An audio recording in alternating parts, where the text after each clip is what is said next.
Hey, the men that took Corey Stingley's life, something happened to where they have to accept the fact that they did that and that they have to be labeled a murderer for a certain length of time and when it was nothing, I think that was a huge thing that happened when you had to climb mountains to get to this point.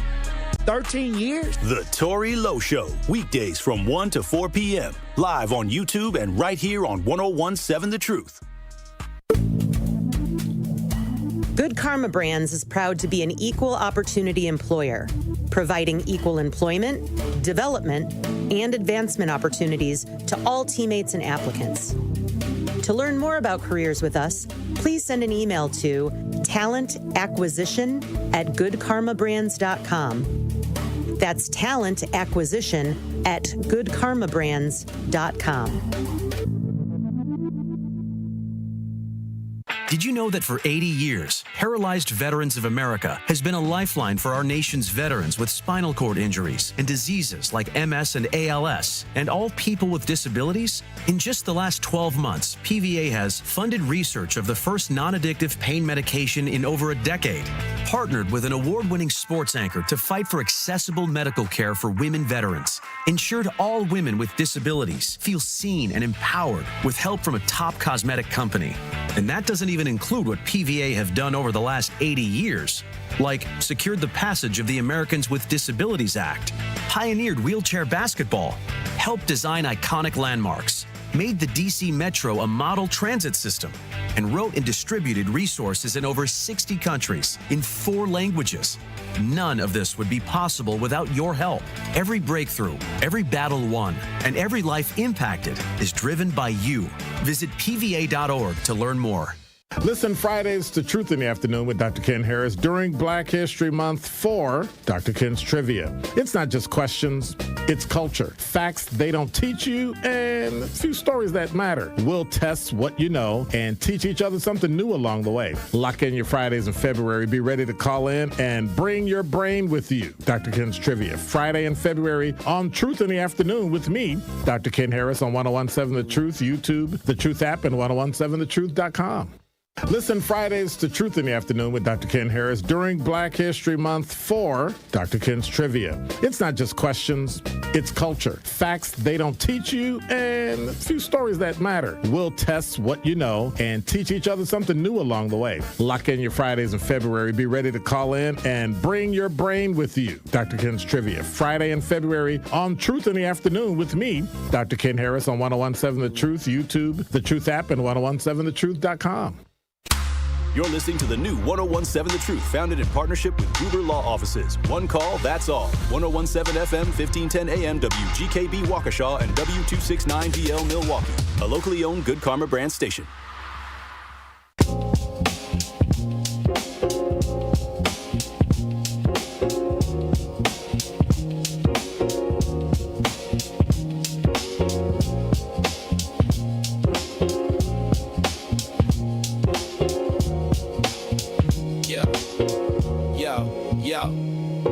He steps to the mic with a boom, ping, ping.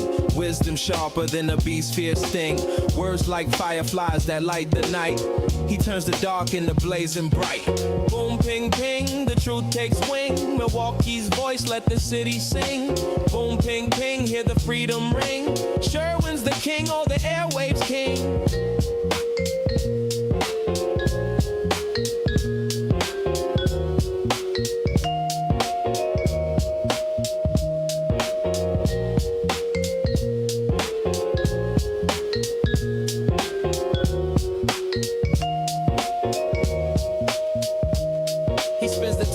Shake the ground, unveils the truth where lies abound. Politics, justice, social streams. He molds the chaos into dreams. No silence here, just the sound of change.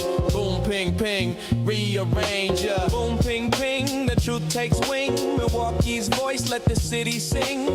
Boom, ping, ping, hear the freedom ring. Sherwin's the king, or the airwaves king. Through the static, through the noise, he amplifies the people's voice. Boom, ping, ping, Like a heartbeat's call, he's got the wisdom to break down walls. Yeah.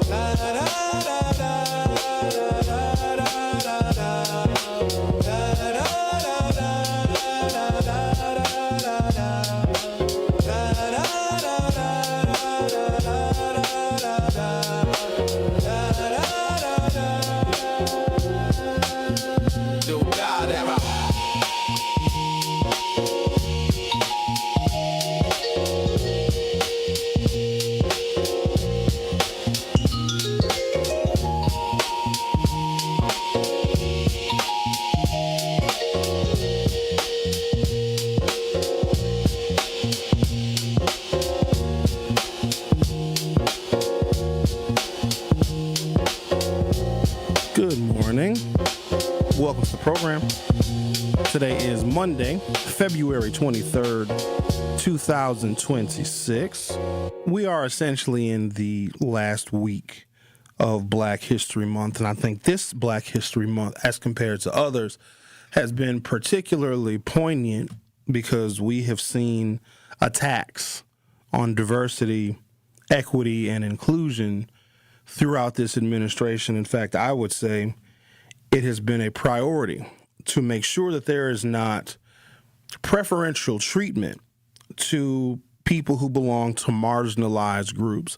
Now, prior to this administration, America prided itself on trying to, even though it was kind of dubious in some of the exercises, right some of the wrongs or address some of the lingering situations in this nation and have put one group of people behind or one group of people in front of another. There has been an acknowledgement of that, and then there has been some positive policy strides. I know that there are folks that are looking for and waiting for reparations, and they can use other cultural affinity groups as examples, like, the Japanese receive compensation for internment camps, and some of the Jewish folk receive some compensation from the German government.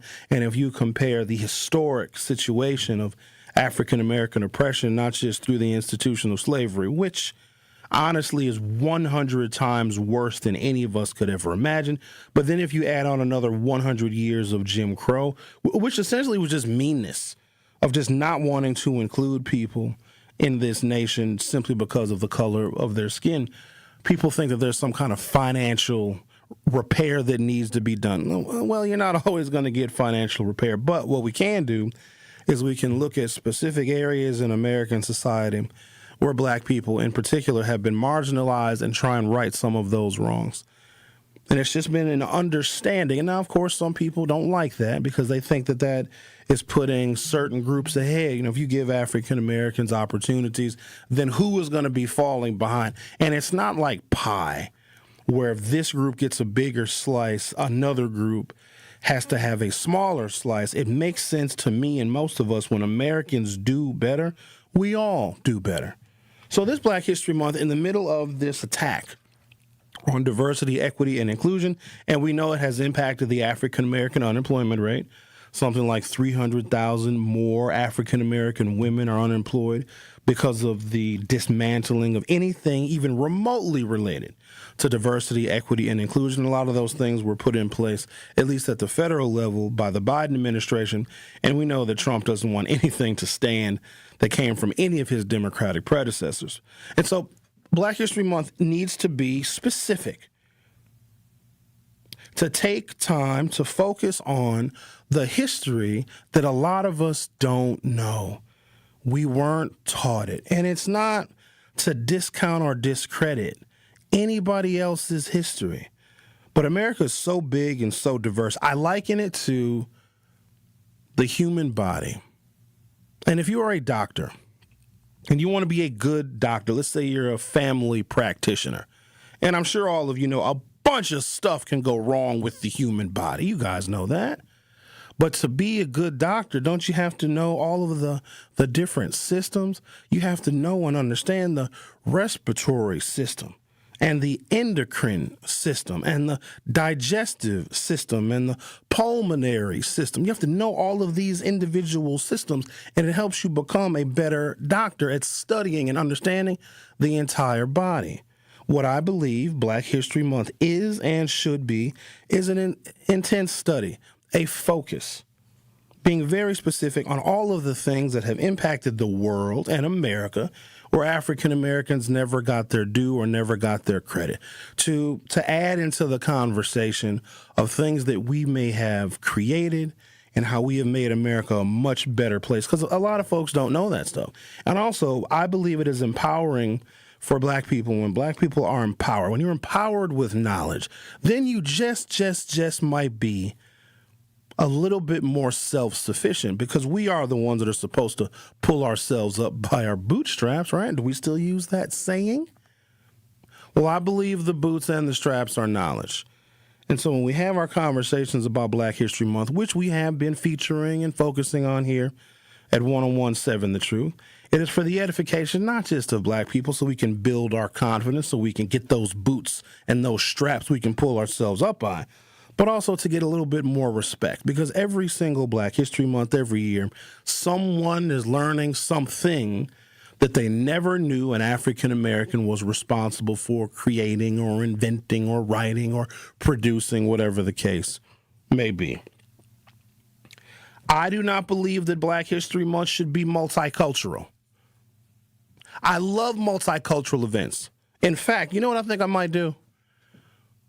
When we do our Milwaukee Experience segment this Friday at 11 o'clock, I may focus on places, spaces, restaurants, lounges, bars, and venues that are very diverse. Because if you traveling around Milwaukee, and there's a whole bunch of different neighborhoods. One of the things I love and hate about this city, there's so many different neighborhoods, and each neighborhood has its own personality.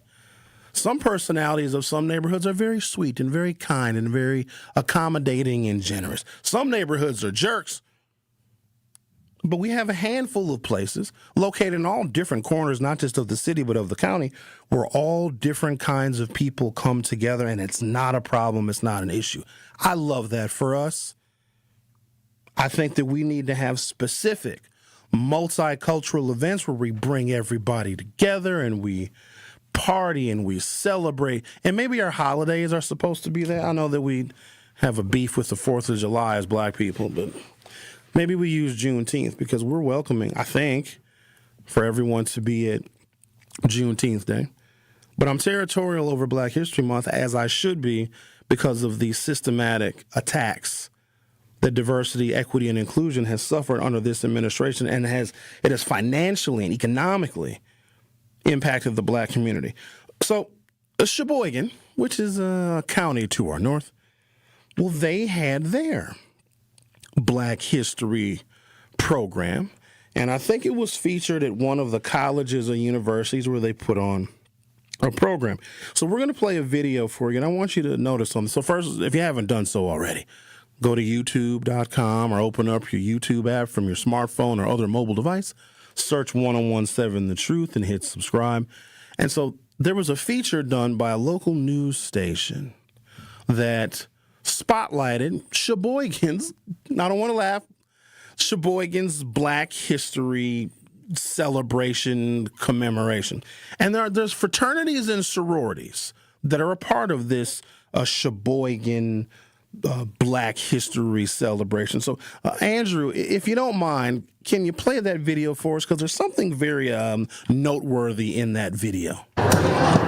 Like that. Yeah. Something like that. The stepping performance repped by Lakeland's Beta Sigma Omega and Beta Psi Nu. We put a lot of effort into it, and I'm just so excited to see it pay off. Hopes for tonight, big crowd, lots of cheering. And they got just that. Performers say this is especially important for Sheboygan. Although it is a growing population, the minority population is very small, especially during this month.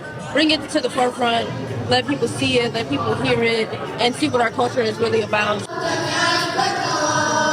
This event is more than just performances. It's about honoring the past, standing proud in the present, and looking brightly toward the future. Community has to come together and things like this can happen. In Sheboygan, Mackenzie Hamill, TMJ.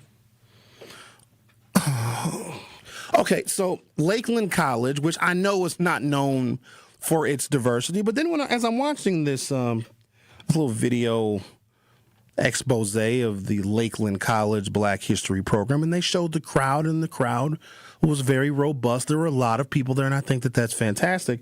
But when I saw the appearance of the fraternity, which it was 3 African-American gentlemen representing that fraternity, but the sorority at a Black History program featured more white women than it did black women. And I was perplexed by that. And then I had to do a little bit of digging about these 2 Greek letter organizations that were featured, that were prominent at Sheboygan County Celebration of Black History. And they actually they're different than the Pan-Hellenic fraternities and sororities that you all may be familiar with, the Divine Nine and such. And you guys know how I feel about those kind of organizations. They're not for me. They're just not. Don't make me get into it, because when I get into it, people that are a part of the Greek letter organizations, they get very mad at me because I opted not to join their cult. Sorry, but it is. But here we are in Sheboygan with a Black History Month celebration, and of the 3 women that were featured at this particular sorority, which has, I got the name here somewhere, Mu Omega Psi Mu Epsilon the third. This was a multicultural event. And that's troublesome, because here it is, Black History Month, Sheboygan, which does not have a big black population. And I'd imagine here we go, Beta Sigma Omega and Beta Psi Nu is the sorority. They're both multicultural organizations. But during Black History Month, can we just feature the black people? I'm all for having a separate multicultural event where you bring all of the frats and the sororities together with other people on campus and other people in the city of Sheboygan. You bring them together. But this bothered me because we as black people are always supposed to be more accommodating to the races that have a history of oppressing us, because we wouldn't dare think for a second, because we know better, that we're going to join Delta Chi or one of those predominantly white fraternities. We know better. Black women don't often join. Now, there's always an example of an African-American woman pledging and joining a predominantly historically white sorority, but it's rare. We understand the cohesion that needs to take place amongst certain racial affinity groups when they join these Greek letter organizations. So I just was troubled by that, because most people didn't see anything wrong with that. If there's some kind of celebration of German history or of Polish history or English or Irish or Italian ancestry, do you think that they would ever feature black people? They would not, nor would we expect them to, nor would we as black people get upset that we're not prominently featured in German History Week. I'm going to take a break, come back, and get your thoughts and opinions on issues of the day. We also have a YouTube poll up. This one just blew my mind. Mind blown. Do you guys know that there are some people, and this is black people. Oh, the fatigue is so real. I mean, I love y'all, but good Lord. You have to have a lot of patience to be black. Like, hundreds of years worth of patience. So I come to find out, it's the first I've ever heard of this, was over the weekend, that there is a cohort of black people, a rather large one, that believe that when you put eyeglasses on, eyeglasses to see, and I wear glasses, I'm wearing contacts most days, but every now and again I wear my glasses. There's a cohort of African Americans that think that there's actual medicine in glasses, and they believe it. When I heard it, I was like, this is impossible. I put a poll up in the Hughes Views Facebook group, and I don't know if these people were kidding or not when they replied. And I think I asked a similar question to what we have on our YouTube poll. Do you believe that medicine is in eyeglasses? And several people answered in the affirmative, and they even commented in the Hughes Views Facebook group. Well, of course there is, Sherwin. Well, yes. How do you think they work? We're going to have a conversation about medical terminology, because if we are unable to articulate the difference between a prescription and actual medication, then we're not going to be able to have articulable conversations with our medical providers. And if we can't do that, then we might be on a fast path to bad health and early death. So we're going to chat about it today. Medicine, and I'm not arguing with any of you about that. There's no medicine in glass. There I am. I'm arguing. It's too early for this. This is usually my 11 o'clock tone. You got me out already. Okay, I'm going to take a break, grab a drink of water, and continue the conversation. The Truth with Sherwin Hughes. We'll be right back. Don't touch that dial. The Truth with Sherwin Hughes will be right back on 1017 The Truth, The Truth app, and 1017thetruth.com.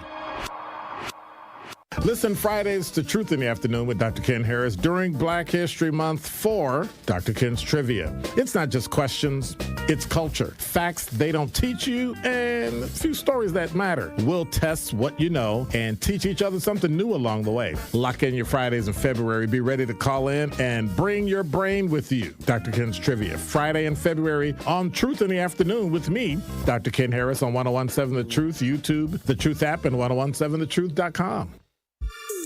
This is The Truth with Sherwin Hughes on 1017 The Truth, The Truth app, and 1017thetruth.com.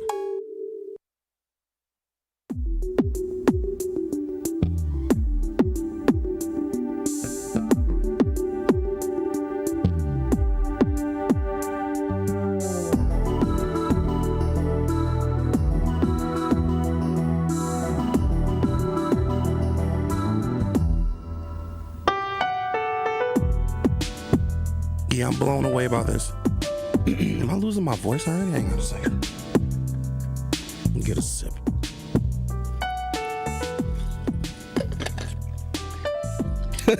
Do eyeglasses contain medicine? 53% of you say yes. Please help me understand why you think that. So you think when you put the glasses on, like dextrohydromethaconatose goes into your eyeballs or some like actual medicine chemical substance, or are people confusing prescription lenses with a prescription drug? I'm so confused. Either way, it's a function of reading comprehension. And so when we talk about how bad MPS is doing, and a lot of times it's just a bunch of numbers and statistics, and maybe we compare the different racial groups and cultural groups in MPS and how they're doing in reading and math.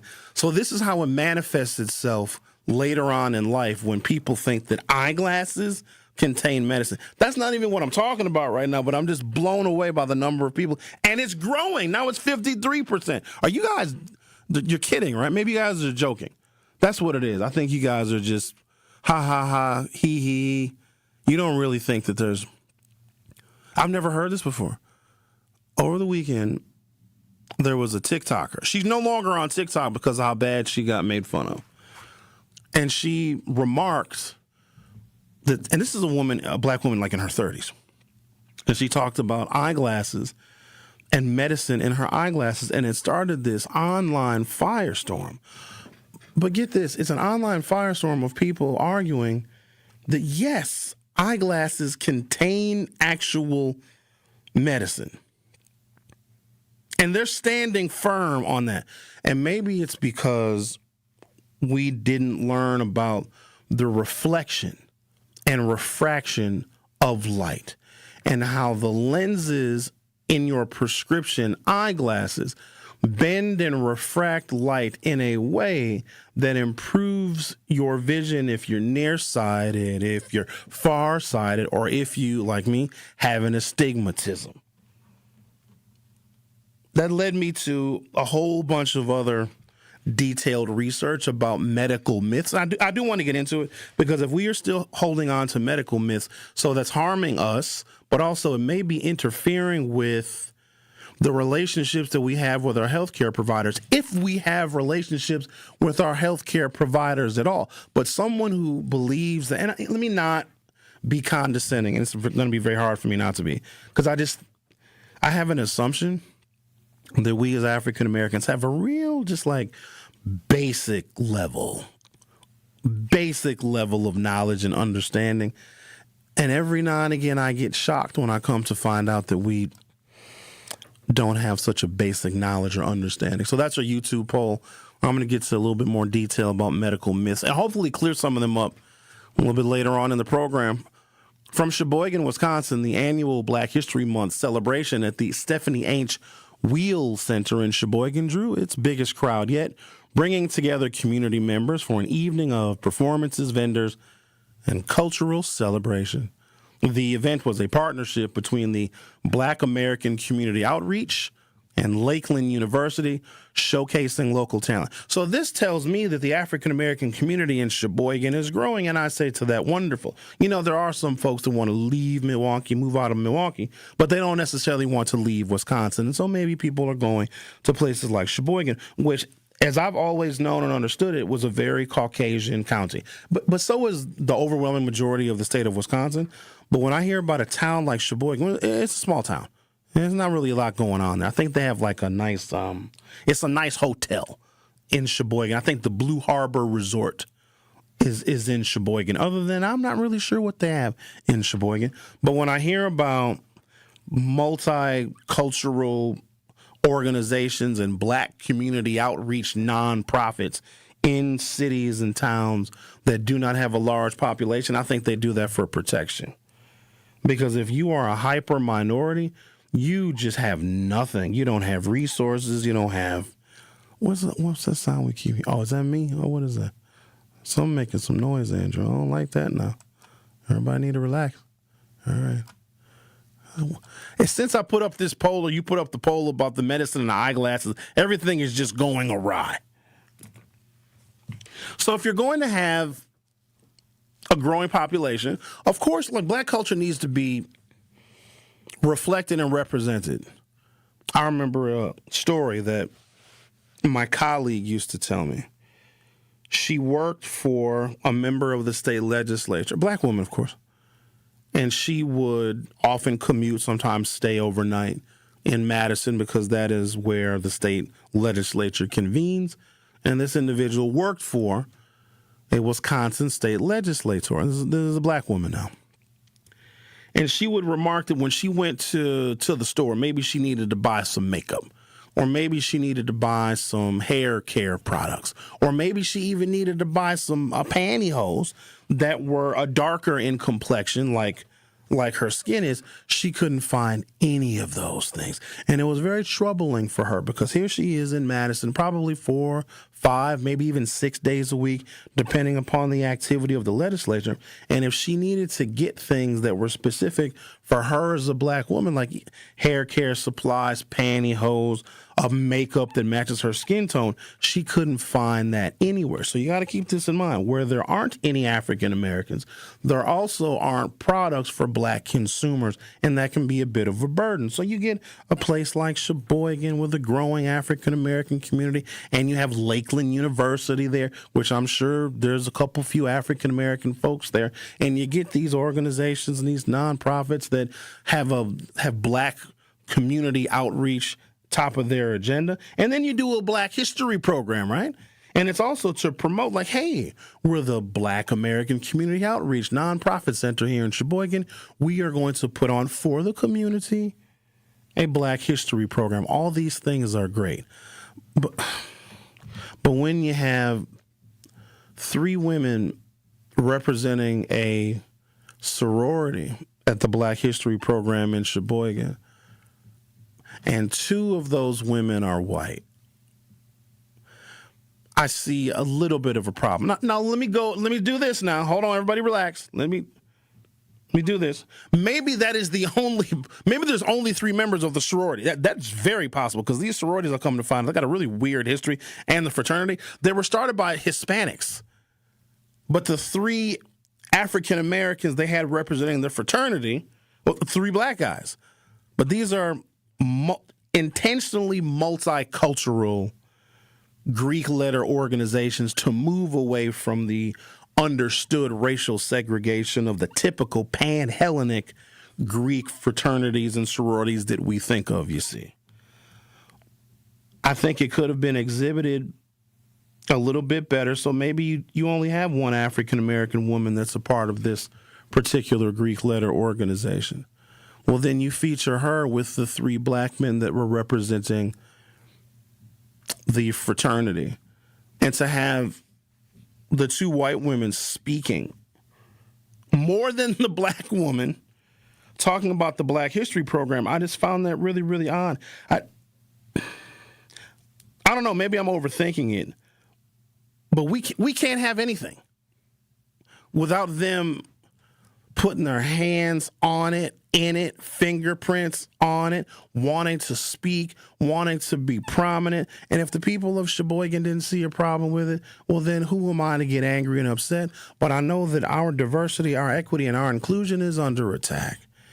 And I don't want anybody to think that we are okay with that. Because you know what the world has always wanted, what America has always wanted? For us black people to just get over it.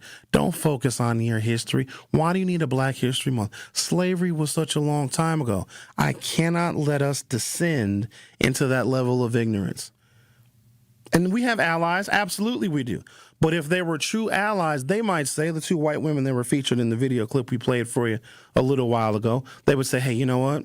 This is you guys. This is your month. We can play a supportive role, but we as black women in this sorority should not be speaking and being interviewed in a story about Black History Month and how it's being celebrated in Sheboygan, featuring the Black American Community Outreach Center. That's not a threat to white people. And also I say, let's have multicultural events that are specifically that, where everybody gets a turn, and the Asians can come. And the Latinos can come, and the biracial and the triracial people can come, and the black people can come, and everybody brings a dish. Actually, I don't do potlucks. I've seen your kitchens. It's just troubling because it gives this perception that with the attacks on diversity, equity, and inclusion, which you guys know are aimed at us, that black folks are okay with being more inclusive in our cultural celebration. All we ask for is a single month. It's the shortest month. And what else you have in the month? Lincoln's birthday, President's Day, George Washington's birthday, and of course my favorite, Valentine's Day. So you really only got about 3 good weeks of Black history. Let us have that, please. It's not a threat to anybody. But when you try and water down and fade our 3 weeks of Black history, well, that doesn't do anybody any favors. You're listening to The Truth with Sherwin Hughes on 101.7 FM. I'll be right back. The Truth with Sherwin Hughes returns after this on 101.7 The Truth, The Truth app, and 1017thetruth.com.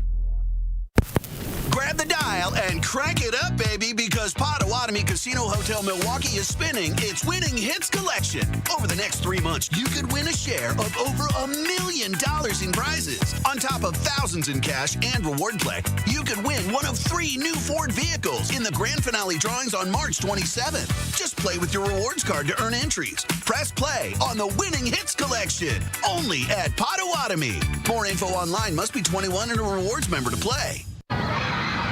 Our children deserve a real chance to make it in life, and a good education is a passport to opportunity. At City Ford Collective, we're working to make sure there's a great Milwaukee school for every Milwaukee family, because more good options lead to better outcomes. And who doesn't want that? Together, we can give every child the foundation they need to thrive, and a stronger future for kids means a stronger future for Milwaukee. To learn more about our mission, visit us at cityfordcollective.org. That's cityfordcollective.org. 70 million people in the U.S. have learning and thinking differences, like ADHD and dyslexia. Each has their own story. This is ours. At first, I thought it was just a phase. Then schoolwork became a struggle. Emotions got bigger, and my kids started falling behind. I felt alone, like I was lost in the dark trying to find answers. Then I learned about Understood.org, a nonprofit empowering parents and kids like us. It was like we had a light to show us the path ahead. Whenever new challenges came up, their guidance helped us figure out our next step. We still have tough days, but now we have direction. And I have the tools and resources I need to help my child thrive. No matter where you are on the path, Understood can help you keep moving forward. Visit understood.org/yourpath today. He's the voice for the people and the community's connection to change. Sometimes justice looks different to me. Do you want them in jail for murdering Corey Stingley? Yes, you do. Do you want them to go to trial for what they did and go through that process? Hey, you know.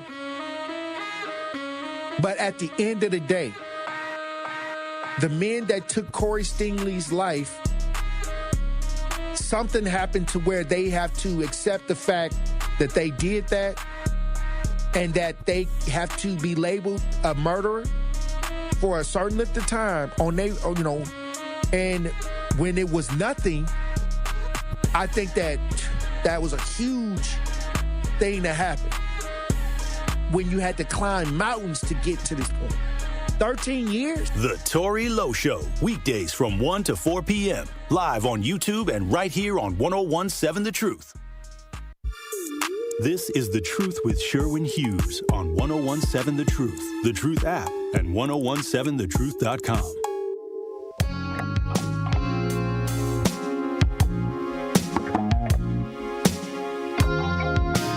So I'm fascinated by this fraternity and this sorority.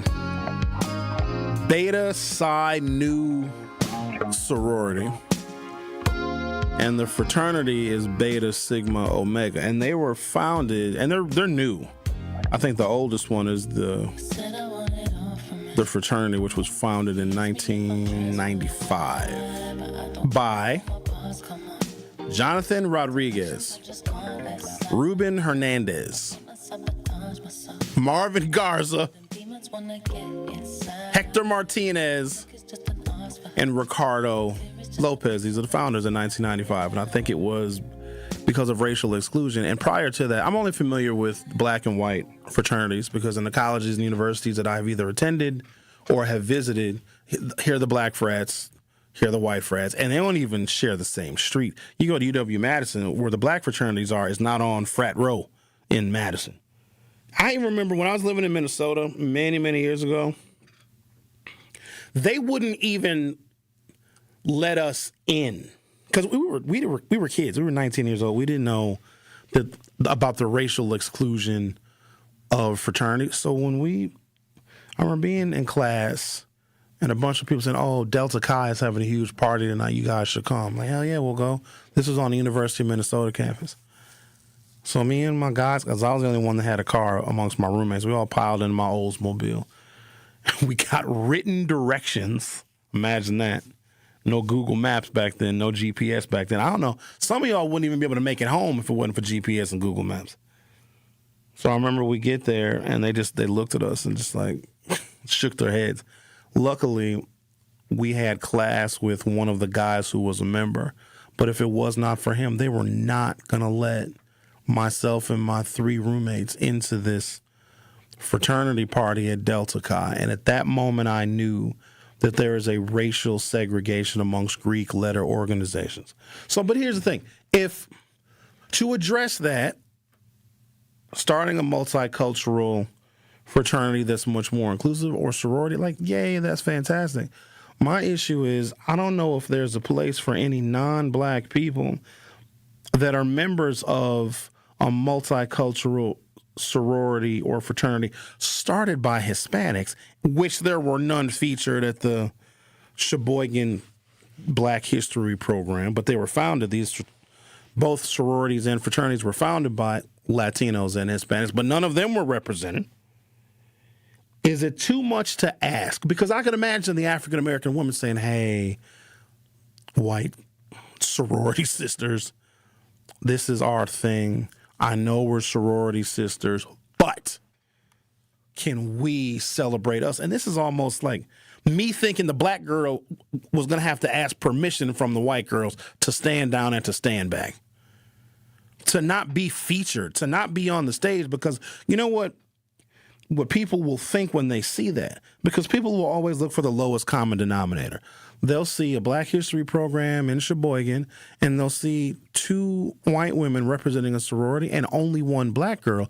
And then people will think, oh, Black History Month is not worth the paper that it's printed on, because if you are going to feature more white women than you are featuring black women during a celebration in a news segment on Black History Month, then I think that we lose some of the impact of being focused on Black history. Now, again, I'm all for multiculturalism, but I, as an African American, would not feel comfortable on stage at a German American cultural festival. I wouldn't. I'm like, I'm not German. I speak a little bit, though.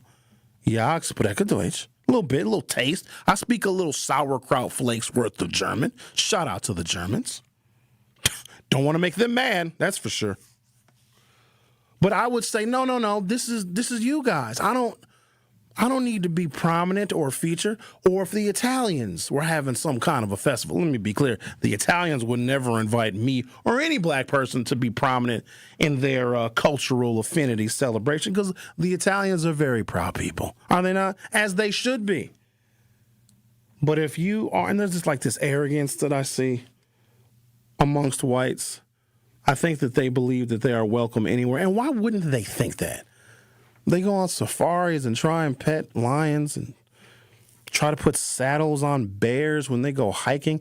They climb very tall buildings with very little equipment. I will give this to the whites. They are afraid of nothing. And mostly because they've conquered every damn thing. You ever think about how many people speak English? You ever on planet Earth, so many people speak English, it's expected that everyone speaks English. That is such a colonizer mentality. Do you understand what people had to go through to learn English, because English was literally beat into them? People had to forego their native languages so that they could speak the language of the person who was colonizing them. Get the word out now. That being said, I'm going to say something unpopular, but it's true. And it's also going to lead into a later topic. I think you have to know English to be in America. Sorry. I'm not saying you got to make it a national language, even though it is. You need to speak English. I listened to my colleague's show this morning, and I guess there was a way in which you could take a driver's license test in your native language. Most of our road symbols are symbols. Yes, it says stop, but it's also a big red octagon, white letters. You don't necessarily have to know what the word stop means. You see a big sign, it's red, makes sense. A railroad crossing, you see a depiction of a crossing. Yield sign, as long as you know what that triangle means. It's why the yield sign is shaped differently than the stop sign, because they mean two different things. You don't have to know what the word yield means, nor the word stop. You can just look at the colors, and you can look at the shapes of the sign. Why I believe, personally, everyone in this country should be required to speak English. I mean, like fluent. Is because if I go to another country, I'm an idiot if I expect them to speak my language and I'm a visitor. I'm going to them. I'm in their culture. I'm in their nation. I'm involving myself in their historic customs. I wouldn't want to go somewhere where I didn't speak the language, at least enough to get by. Am I going to be fluent in Arabic when I go to Dubai? No, but they all speak English in Dubai anyway.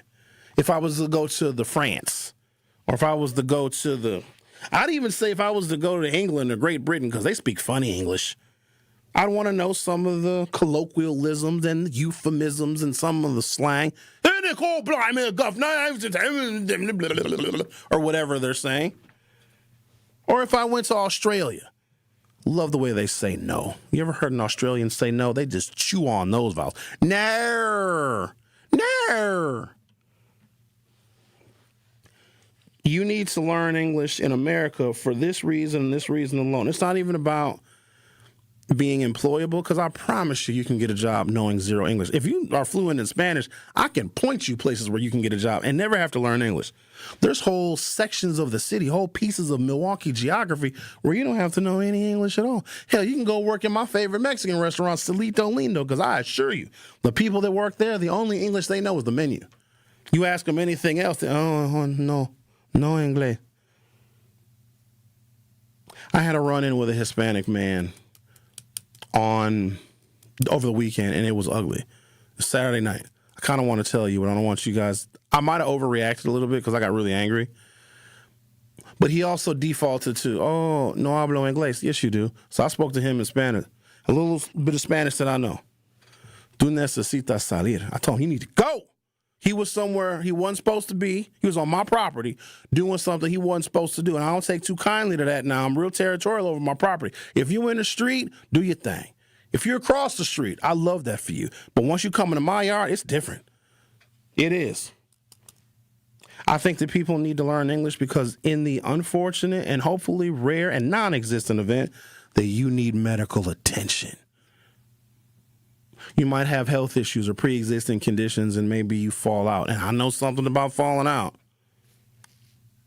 And the paramedics come. And we can't expect the paramedics to be multilingual. We expect the paramedics to be able to speak English, but we also need you to be able to communicate what medical conditions you have. And then they take it to the hospital, take it to the emergency room. And sometimes it's a struggle to find someone that speaks your language. And it may not be Spanish. It could be Hmong. It could be Chinese. It could be Korean. If you are here to prevent further medical emergency, because if you can't communicate what's wrong with you because you don't speak the language of the medical providers and there's no one on staff that speaks one of 3,000 languages that exist on planet Earth, that puts you at higher and unnecessary risk. I don't think that people think about that. So when I say you need to speak English to be in this country, if you're having a heart attack or you have a history of heart disease, you should be able to communicate that to the people that are providing you with the medical care. Take a break, come back. Curious about these fraternities and sororities that were started because the traditional Greek organizations are racially segregated. The Truth with Sherwin Hughes on 101.7 FM. I'll be right back. Don't touch that dial. The Truth with Sherwin Hughes will be right back on 101.7 The Truth, The Truth app, and 1017thetruth.com. Listen Fridays to Truth in the Afternoon with Dr. Ken Harris during Black History Month for Dr. Ken's Trivia. It's not just questions, it's culture. Facts they don't teach you and a few stories that matter. We'll test what you know and teach each other something new along the way. Lock in your Fridays in February. Be ready to call in and bring your brain with you. Dr. Ken's Trivia, Friday in February on Truth in the Afternoon with me, Dr. Ken Harris on 1017 The Truth, YouTube, The Truth app, and 1017thetruth.com. Life's better with American Family Insurance because we know you love working weekends. If it means working on your dream home, both inside and out.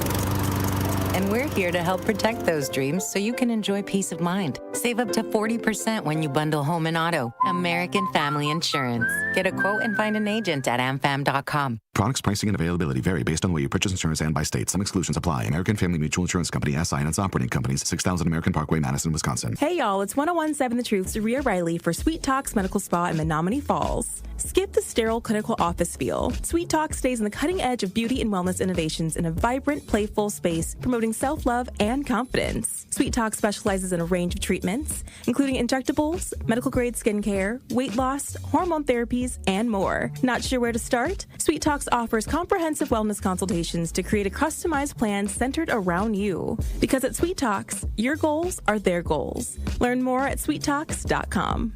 You served behind the desk. You served in combat. You did 4 years and got out. You were drafted. You gave 20 years. You gave exactly what your country needed. And so did you. When you raised your hand and swore an oath to your country, when you put your name on a dotted line, you became part of only 1% of Americans who did the same. You are a veteran. You are a veteran. You are a veteran. Because no matter when, where, or how you served, you made a sacrifice for your country, and you deserve support. If you're struggling with life after service, don't wait. Reach out. Reach out to a loved one, to a fellow veteran, to VA. Find resources at va.gov/reach. Brought to you by the United States Department of Veterans Affairs and the Ad Council. This is The Truth with Sherwin Hughes on 1017 The Truth, The Truth app, and 1017thetruth.com.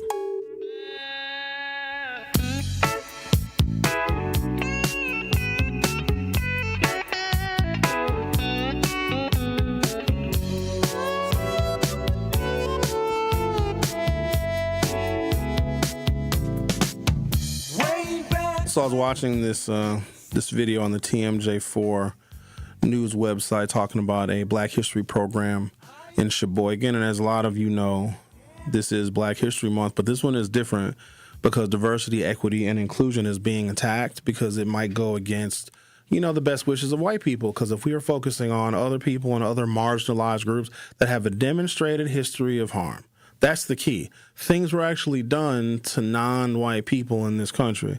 It was harder for them. They couldn't buy houses. They couldn't vote. They were terrorized. They were lynched. The list goes on and on and on. And so because I'd like to think we've evolved a little bit past that, we want to recognize the people that have made this country what it is. And right now, this is a bad snapshot of America, but I think prior to the invention of Donald Trump as a political animal, America was doing some things a little bit better. And the election of Barack Obama notwithstanding, we were just making progress because as time goes on, we reduce our ignorance and we start to recognize all of the people from all the different groups that have helped and contributed to what America is, right? But because diversity, equity, and inclusion is racism against white people, it has been under attack. And so our focus on Black History Month this month during the second year of the Donald Trump administration is particularly poignant because we want to be able to feature and showcase who we are and tell our stories from our perspectives.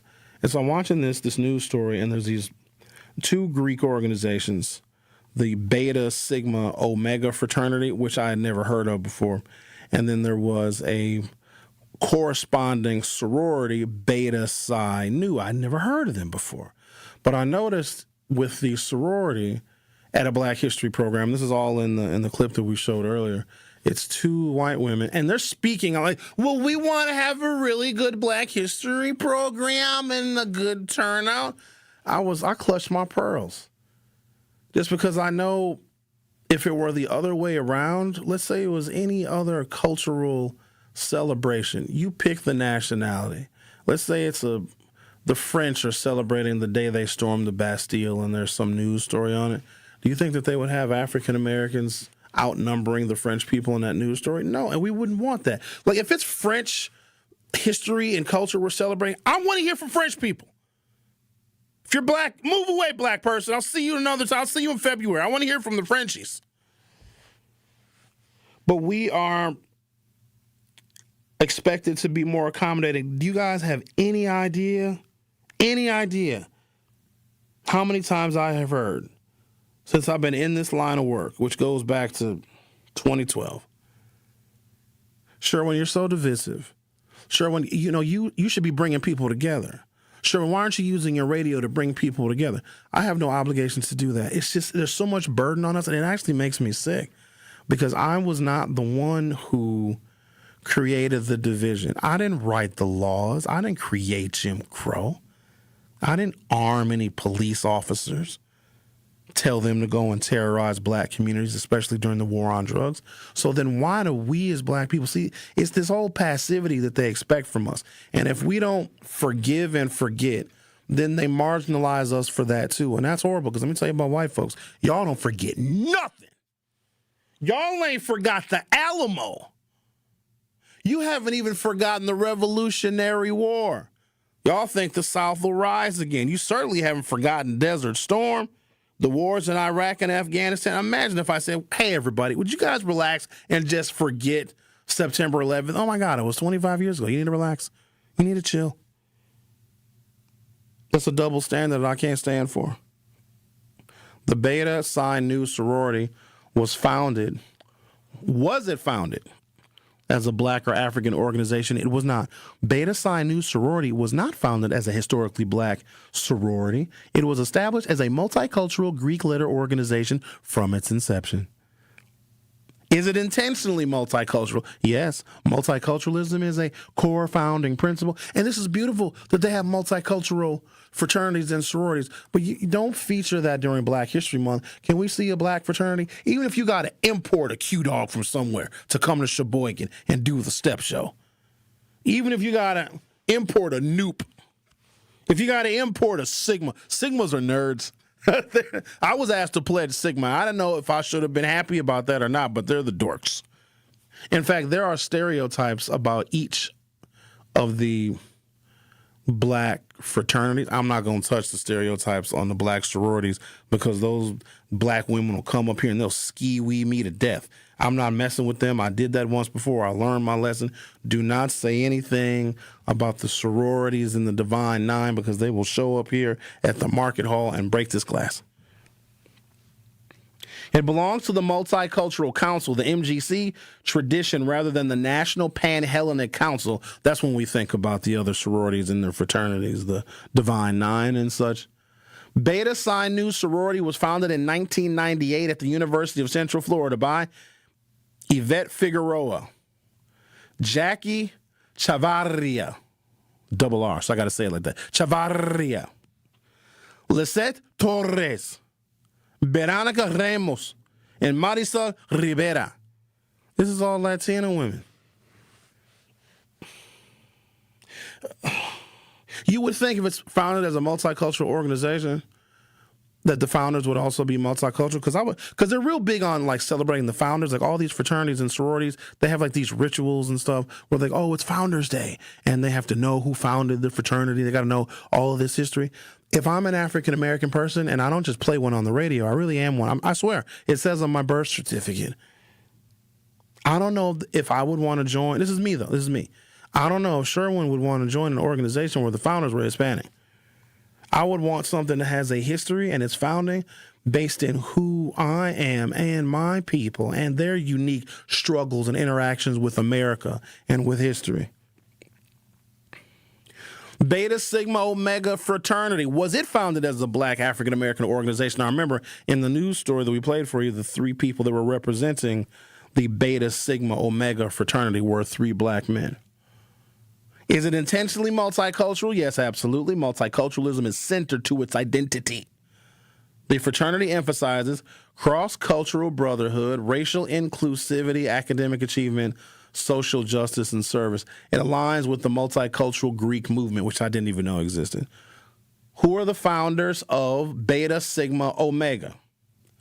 Jonathan Rodriguez, Ruben Hernandez, Marvin Garza, Hector Martinez, and Ricardo Lopez. Sounds like a Bad Bunny concert. The founders are from, it says, black, Latino, and multicultural backgrounds, and their founding documents clearly emphasize intentional diversity. Do you guys find it unusual? And maybe it's me. Maybe I look at things with too much detail. And if I do look at things with too much detail, I assure you I am never going to stop. These two multicultural, one fraternity, one sorority, were founded exclusively by Latinos. So why don't they just make it a Latino Greek organization? Because you Latinos deserve your own thing. Ain't nobody mad. If you want to have a Latino sorority and fraternity, we would support that because there's definitely white ones, there's definitely black ones. I don't like how the Latinos create their Greek letter organizations and they have to be intentionally multicultural. It is okay for you to have an organization that focuses on your particular affinity group, where you can bond and where you can network and you can discuss your shared values and your common culture and your connections to a nation. There's beauty in that. Even though they are racially segregated, it's like the diversity of America is the human body. To be a good doctor of the human body, you have to know the endocrine system and the limbic system and the central nervous system and the pulmonary system, and then it all comes together. The Truth with Sherwin Hughes will be back for hour 2. This Black History Moment is sponsored by Educators Credit Union and Tayback Law. Milwaukee has a rich history of black leaders who have broken barriers and shaped the city.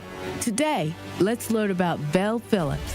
Vel Phillips, a trailblazing civil rights leader who became the first black woman to graduate from UW-Milwaukee Law School, the first black person on the Milwaukee Common Council, and the first woman and black person to serve as Wisconsin judge. Vel has many other accolades to add to that, but if you've ever had the opportunity to meet Vel in person, you'll know that her personality was brilliant. A Milwaukee icon, a true trailblazer, Vel R. Phillips. This Black History Moment is sponsored by Educators Credit Union and Tayback Law. It's time to plan for kindergarten. Will your child turn 3, 4, or 5 by September 1st? Learn about kindergarten programs and enroll now. Explore schools across the city that offer traditional kindergarten, Montessori, and more. MPS students enjoy art, music, physical education, along with reading, writing, math, and science. Find out about bus transportation and before and after school care. Enroll for fall 2026 by March 2nd. Get the details at mpsmke.com/enroll. I'm very familiar with Gruber Law offices because they're always out in the community. Gruber Law offices are known to be honest, hardworking. They're always involved in our neighborhoods. Gruber Law offices make our community a better place. They are the best. For nearly 40 years, Gruber Law offices has helped people throughout Wisconsin. If you're injured, we're here to help. One call, that's all. Wisconsin would not be the same without Gruber Law offices. Want to protect our planet? The air we breathe, water we drink, and land we share? Real progress begins with birds. Yes, birds. The very ones we see and hear every day. On a walk, in the park, or simply out the window. That's because birds are more than birds. They're symbols, sentinels that reveal the health of our planet and our people. And by helping them thrive, all of us thrive as well. Audubon is a place where birds matter, where habitats are protected, where communities are engaged, and where change takes flight. Because at Audubon, hope begins with birds. Progress begins with birds. It all begins with birds. Audubon. You're listening to the new 1017 The Truth, founded in partnership with American Family Insurance. Insure carefully, dream fearlessly. 1017 FM, 1510 AM, WGKB Waukesha, and W269DL Milwaukee, a locally owned Good Karma brand station. This is The Truth with Sherwin Hughes on 1017 The Truth, The Truth app, and 1017thetruth.com.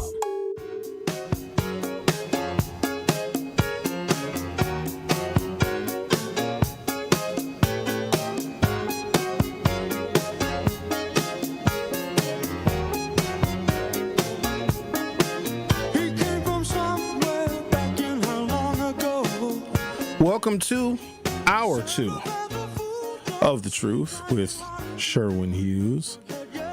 The Wisconsin State Assembly, never to be outdone, passed a bill which some may find controversial. I suppose it is. I mean, I'm used to the Wisconsin State Assembly under the leadership of now retiring Robin Vos being exceptionally controversial and also being anti-Milwaukee, because if you think in terms of politics being war, which it is, because didn't we see an exhibition of political violence on January 6, 2021? You know what? That shaped the personality and the identity of 101.7 The Truth. Even if we did not want to be a political radio station, we did not have a choice, and let me tell you why. So first and foremost, the original host that we had back then when we first launched, we launched on January 4, 2021. And it was a revolutionary kind of thing, a brand new radio station aimed at the black community, something new for Good Karma brands, featuring personality radio that was specifically designed for, curated for the African-American community and the diversity that we are. We are not a monolith. We had a whole bunch of different hosts that span different ages, span different generations, and we all have our own very unique perspectives on the world. And then all of a sudden, January 6th hit. We didn't have a choice. We didn't have a choice but to talk about it. And it was an enlightening moment for me because some of my colleagues at the time were decidedly non-political, but they had to become political because there was no other way that you could discuss that phenomenon. And it really it shaped what this radio station ultimately was going to become. Now, I was always the political commentator, but I think it brought my other colleagues into the fold of having to discuss politics if they never had discussed it before, because it was this glowing tragedy that was right there in front of our face that someone could whether you believe Donald Trump was responsible or not, take the power that he had as an outgoing president and very convincingly tell people that an election was stolen, not necessarily from him, but stolen from them. And they needed to fight like hell or they wouldn't have a country anymore. So you can imagine how our commentary as a brand new 48-hour-old radio station was impacted by that. So there's been a sense of drama in political theater. Some of it is very harmful that has transpired, I'd say, over the last 10 years since Donald Trump came down that escalator. So when I read about this new bill, and it hasn't been passed through the Senate, and the governor has not signed it, nor has the governor indicated he would sign it, but I think it's worthy of discussion because it's going to impact a lot of people in Milwaukee. And it is the limitation of what you can buy if you are on EBT. And the bill forbids soda, candy, and junk food. Now, here's the thing. Now, this is where it gets controversial. We have freedom of choice.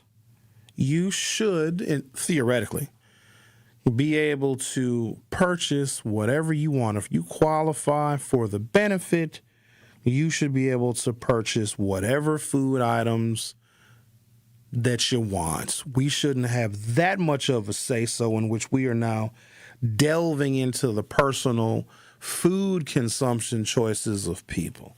But then I can see the other side now. Now, here's the problem. It's not coming from a good place because the Republicans, they've been at war with the Democrats. And I think that they've won. They have. Democrats are still over here pretending like, well, nothing is wrong. You know, it's going to be fine. Everything's going to be okay. No, don't look over there. If you look over there, you'll see the Epstein files. We don't want to look at those. The Republicans came to play a hardball kind of chess, and the Democrats, in my opinion, are still playing go fish. If we were concerned about the poor nutrition, I say it verges on malnutrition of some children in the city of Milwaukee. Plus, a lot of them test extraordinarily high for lead. Please don't forget that we have got a disproportionate number of children, mostly black, mostly minority, disproportionately black, that have high blood lead levels, which is poison. It impacts reading. It impacts learning. If you look at all of the places in which our children are deficient, lead in the water and in the soil and in paint can impact that. Here's another one. Have you guys noticed there's a lot of like kidney dialysis centers everywhere? 25, 30 years ago, you didn't really see all that many. You also have an uptick in type 2 diabetes, but then all of these kidney dialysis centers, they're everywhere the dialysis centers are. You know what can cause kidney disease and make kidney disease worse? First of all, high blood pressure and diabetes, that can impact your kidneys for sure. But lead can also have a negative impact on your kidneys, and it's no coincidence that we are seeing more of these dialysis centers pop up all throughout our community. But I think if you look at it with a particular lens, speaking of lenses, I got to check the poll. We have a question up on our YouTube.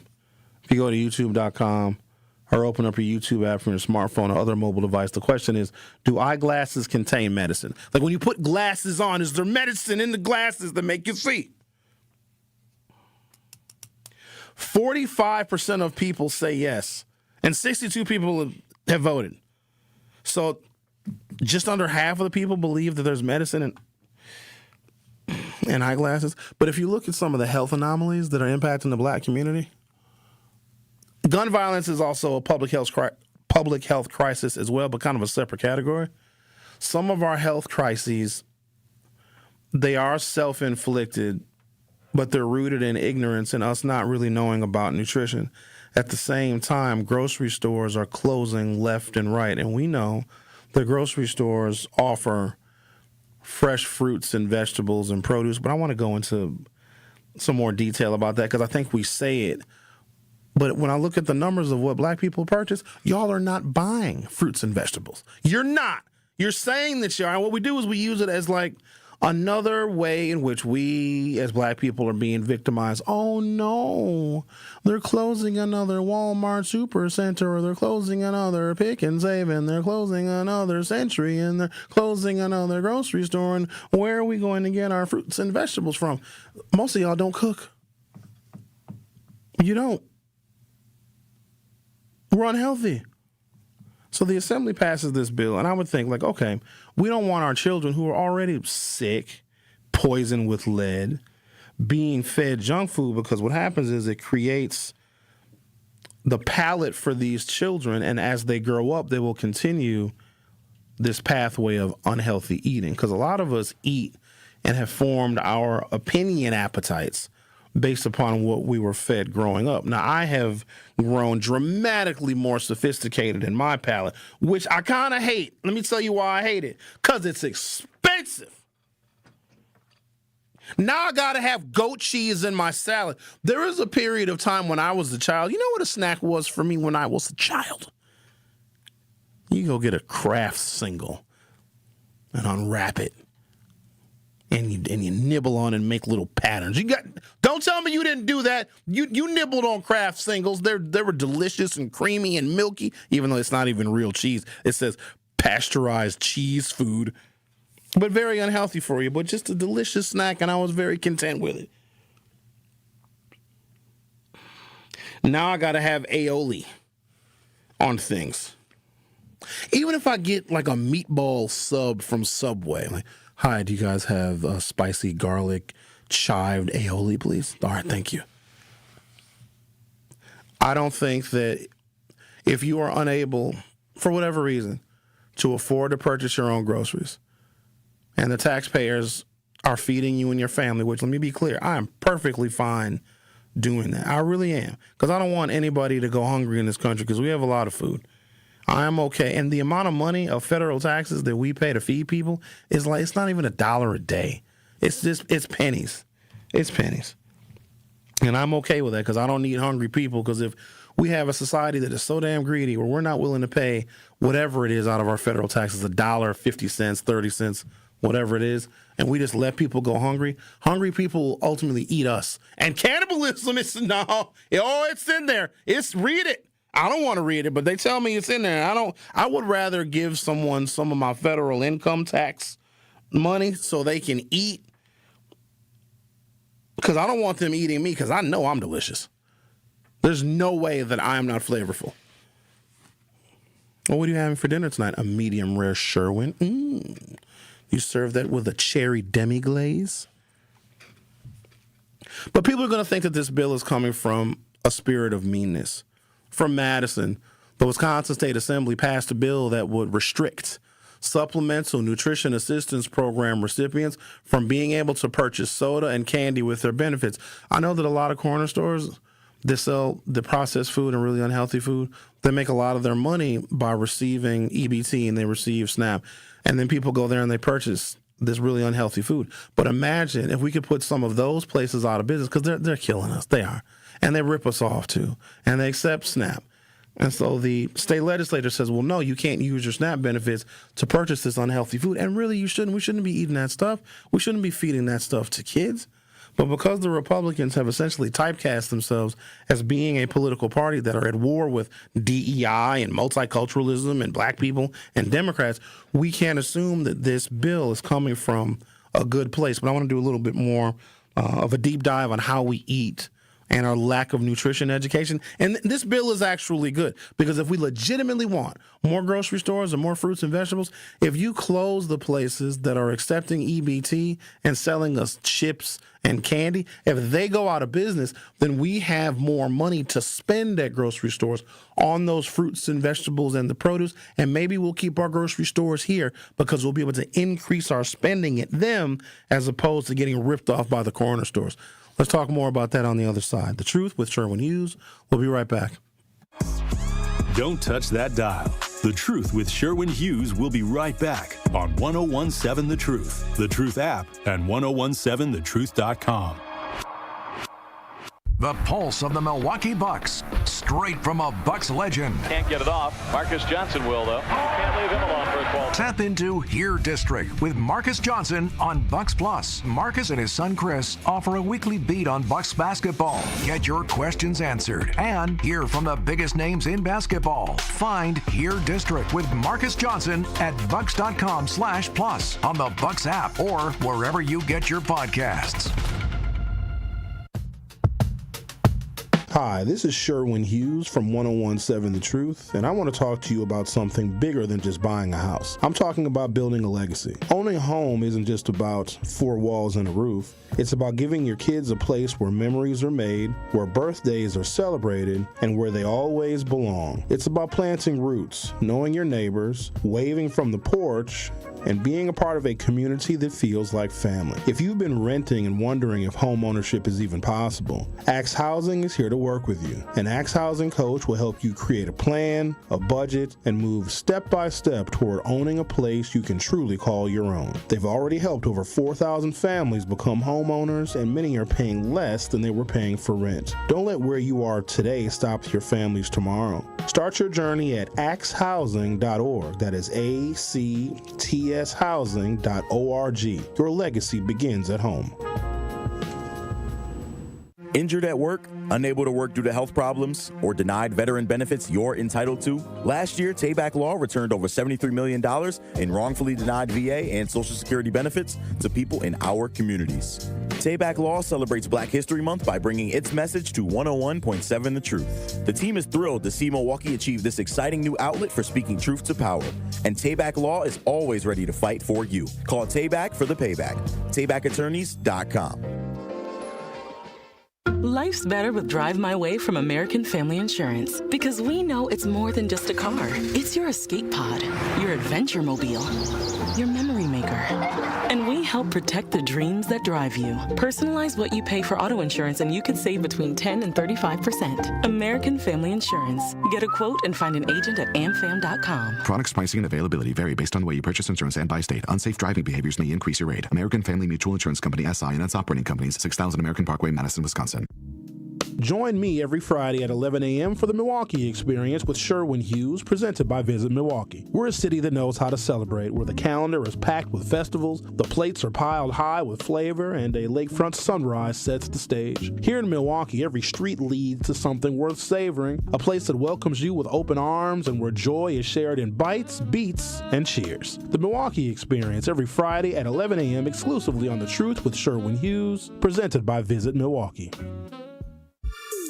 This is The Truth with Sherwin Hughes on 1017 The Truth, The Truth app, and 1017theTruth.com. It starts with a spark, and at Milwaukee College Prep, that spark turns into something extraordinary. From age 3 through 8th grade, MCP nurtures brilliance and builds scholars with knowledge, character, and confidence. 88% of students face economic hardship, but that does not define them, because at MCP, every child's potential shines. With 4 campuses and one powerful mission, college and beyond.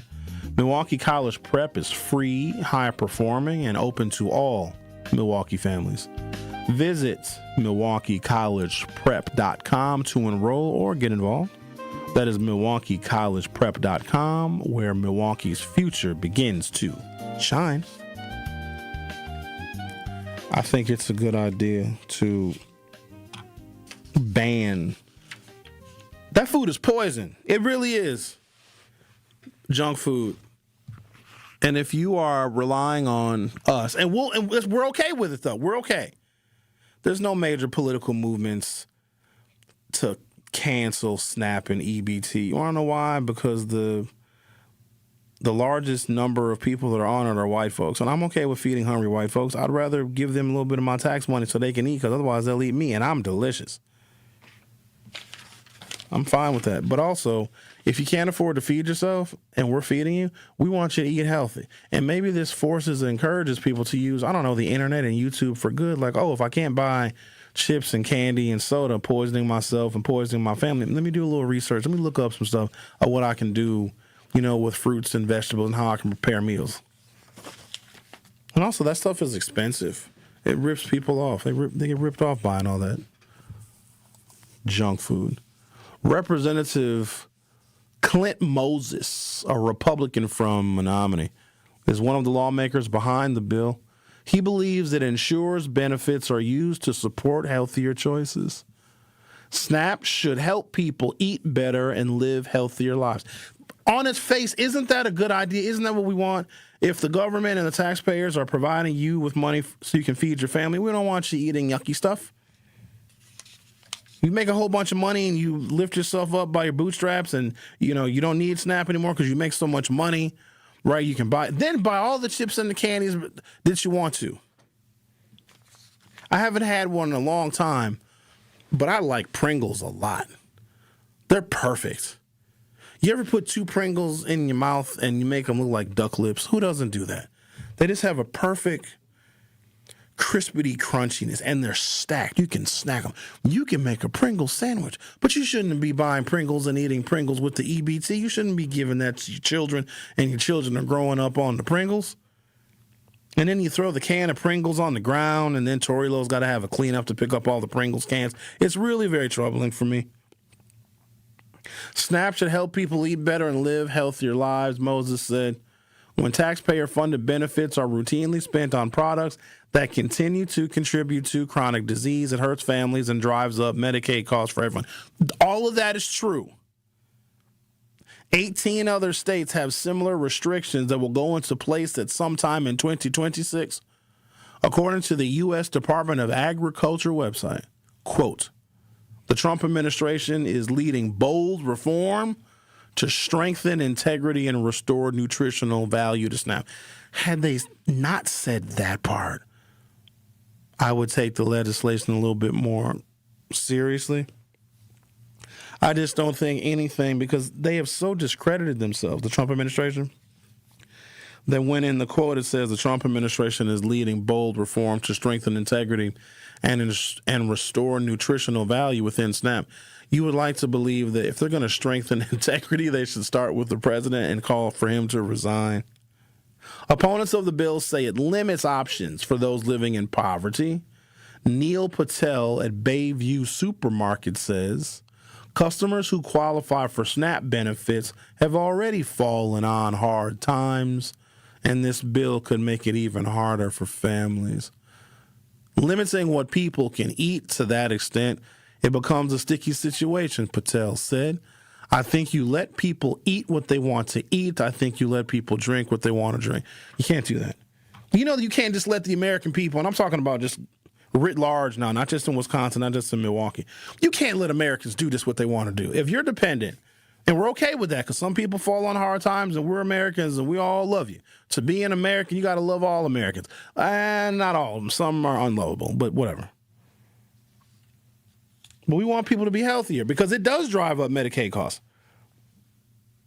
So by limiting what people can buy to healthier food options, we might be supporting the grocery stores that we are mad when we find out that another one closes. Because if people are wasting a disproportionate amount of their EBT money, their SNAP money, on junk food, well, then what money do we even have to go to the grocery store? Now, I know that things are shifting just a little bit. You can always tell when it's tax time in Milwaukee. You always can tell because you have all these cars with no license plates on them because they just bought cars. Restaurants are packed. The casino is insane. Oh, don't go to the casino in Milwaukee. Let me be honest with you now. I'm going to give you some information that you can use. Do not go to Potawatomi, man. I mean, if you want to go, and just do a little occasional, little fun gambling, maybe go to one of the many restaurants they have there at Potawatomi, or maybe visit Bar 360. They call it Bar 360 because it's in a circle. If you want to go there just to hang out, because Potawatomi offers many things to do other than gambling. But boy, if you go during tax time, you're going to see it. You know what else you're going to see? A lot of fatigue. I so want to have a conversation about the behavior that is being shown when these people go on these cruises. Oh, my gosh. I see so much irony in that. Are you guys familiar with how, I'm going to say a younger, like 40 and under cohort, of African Americans that go on these cruises and just totally act a fool. Have you guys seen some of these videos? If you haven't seen them, please don't go look them up because you will be so incredibly disappointed. But I see the irony in this because if you're a black person, and there's a lot, like some of these cruises are all black people. I think they may have scared some of the whites away, which, whatever. Whites have so many other things to do. They don't need to go on cruises anyway. And plus, whites have dominated, the passengers on cruise ships for many decades. Let the blacks have a chance, right? But then I see some of these cruise ships, and it's like, 90% black. Then people, they're fighting and acting a fool, and they're throwing bottles at each other and spraying champagne on each other. It looks like a damn Diddy party. But the irony is, if you're a black person and you're acting up on a cruise ship, the captain might be like, man, let's take it back to Africa. No. They want to act crazy? Ship them all back.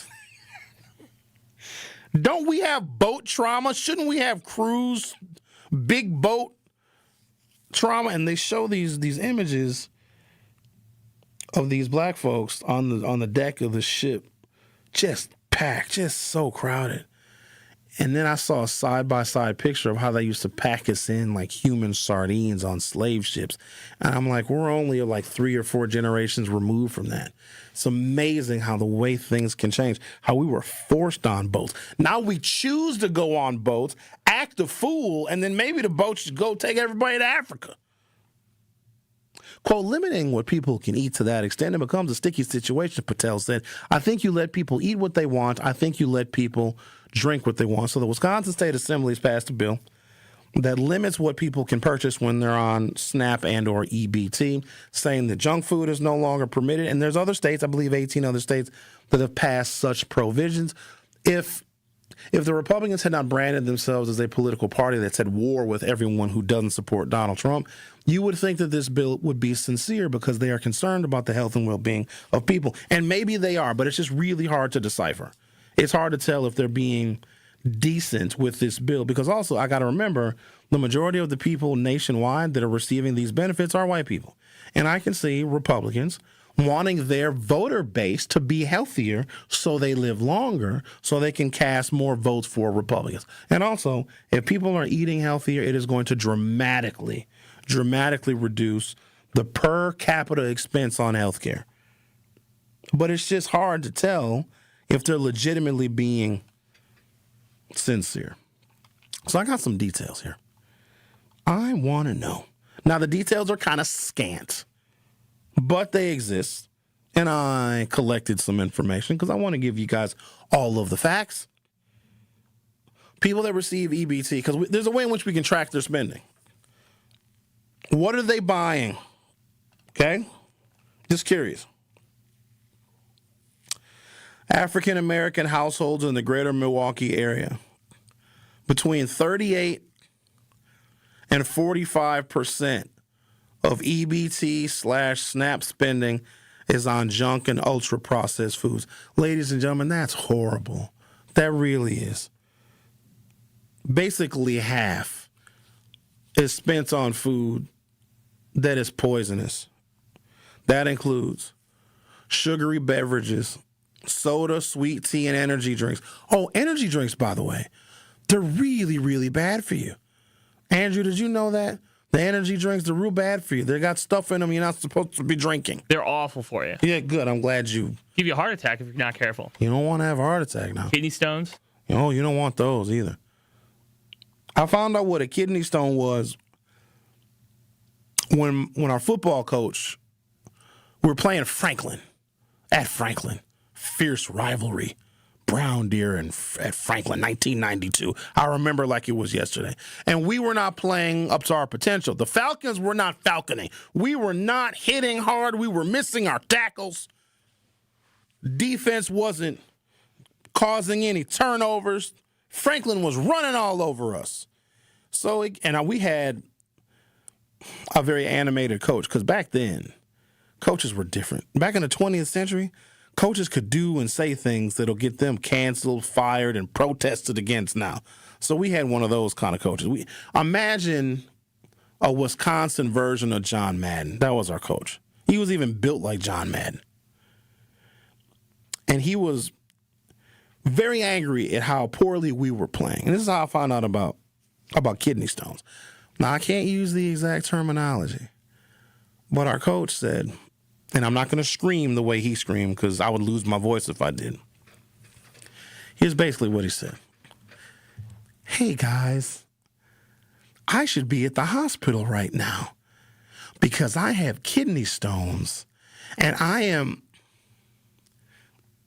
urinating boulders out of my penis and you guys are playing like this and you should have seen our faces. We went on to win that game. So don't drink energy drinks. I'm going to take a break, come back. Oh, look, we have a caller. I'll let you guys guess who it is. Place your bets in the YouTube comments. If you haven't done so already, go to youtube.com or open up your YouTube app from your smartphone or other mobile device. Search 1017 The Truth and hit subscribe. Also, vote in the poll. I'm going to be talking about this in a little bit. Let's see where we're at with the poll. 69 people have voted so far. The question is, do eyeglasses contain medicine? 49% of you say yes, eyeglasses contain medicine. 51% of you say no. Ladies and gentlemen, there's only one way this poll should be. It should be 0 and 100%. It should not be 49 to 51. You got this damn poll looking like a Wisconsin statewide election. It's not supposed to be this close. We'll talk about it later. Don't you worry about it. You're listening to The Truth with Sherwin Hughes. I'll be right back. The Truth with Sherwin Hughes returns after this on 1017 The Truth app, and 1017thetruth.com. Natural gas is a clean, reliable, and convenient source of energy delivered directly to you through underground pipelines. The pipeline system has an excellent safety record, but there are clues that can help you identify a potential hazard. If you smell the strong odor of rotten eggs, hear an unusual hissing sound, or see blowing dirt or debris, it could be a natural gas leak. Leave the area immediately and call We Energies at 800-261-5325. We Energies. People you can trust. Energy you can depend on. A penny saved earns you a whole new look. Nick Avani's penny sale is on now. Buy one item at the regular price and get a second item for just 1 penny. Suits, shirts, and more for mere pocket change. In honor of Black History Month, Nick Avani's is offering this incredible deal throughout February. So don't miss your chance to step out sharp for 1 measly penny. Visit Nick Avani's on the 2nd floor of Mayfair Mall before February ends. Nick Avani's penny sale. Some exclusions apply. See store for details. Do you hear that? And that? And that? Those are the sounds of a healthy and vibrant community. And to this United Way volunteer, nothing sounds better.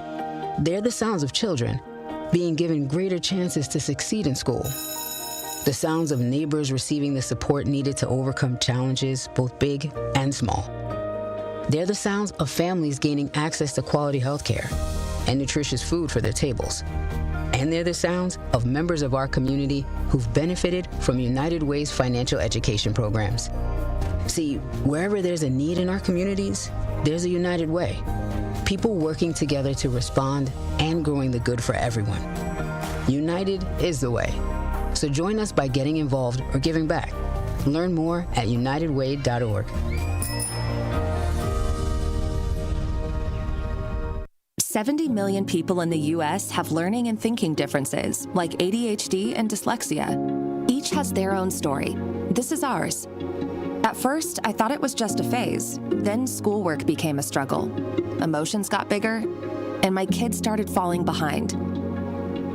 I felt alone, like I was lost in the dark trying to find answers. Then I learned about Understood.org, a nonprofit empowering parents and kids like us. It was like we had a light to show us the path ahead. Whenever new challenges came up, their guidance helped us figure out our next step. We still have tough days, but now we have direction. And I have the tools and resources I need to help my child thrive. No matter where you are on the path, Understood can help you keep moving forward. Visit understood.org/yourpath today. This is The Truth with Sherwin Hughes on 1017 The Truth app, and 1017thetruth.com.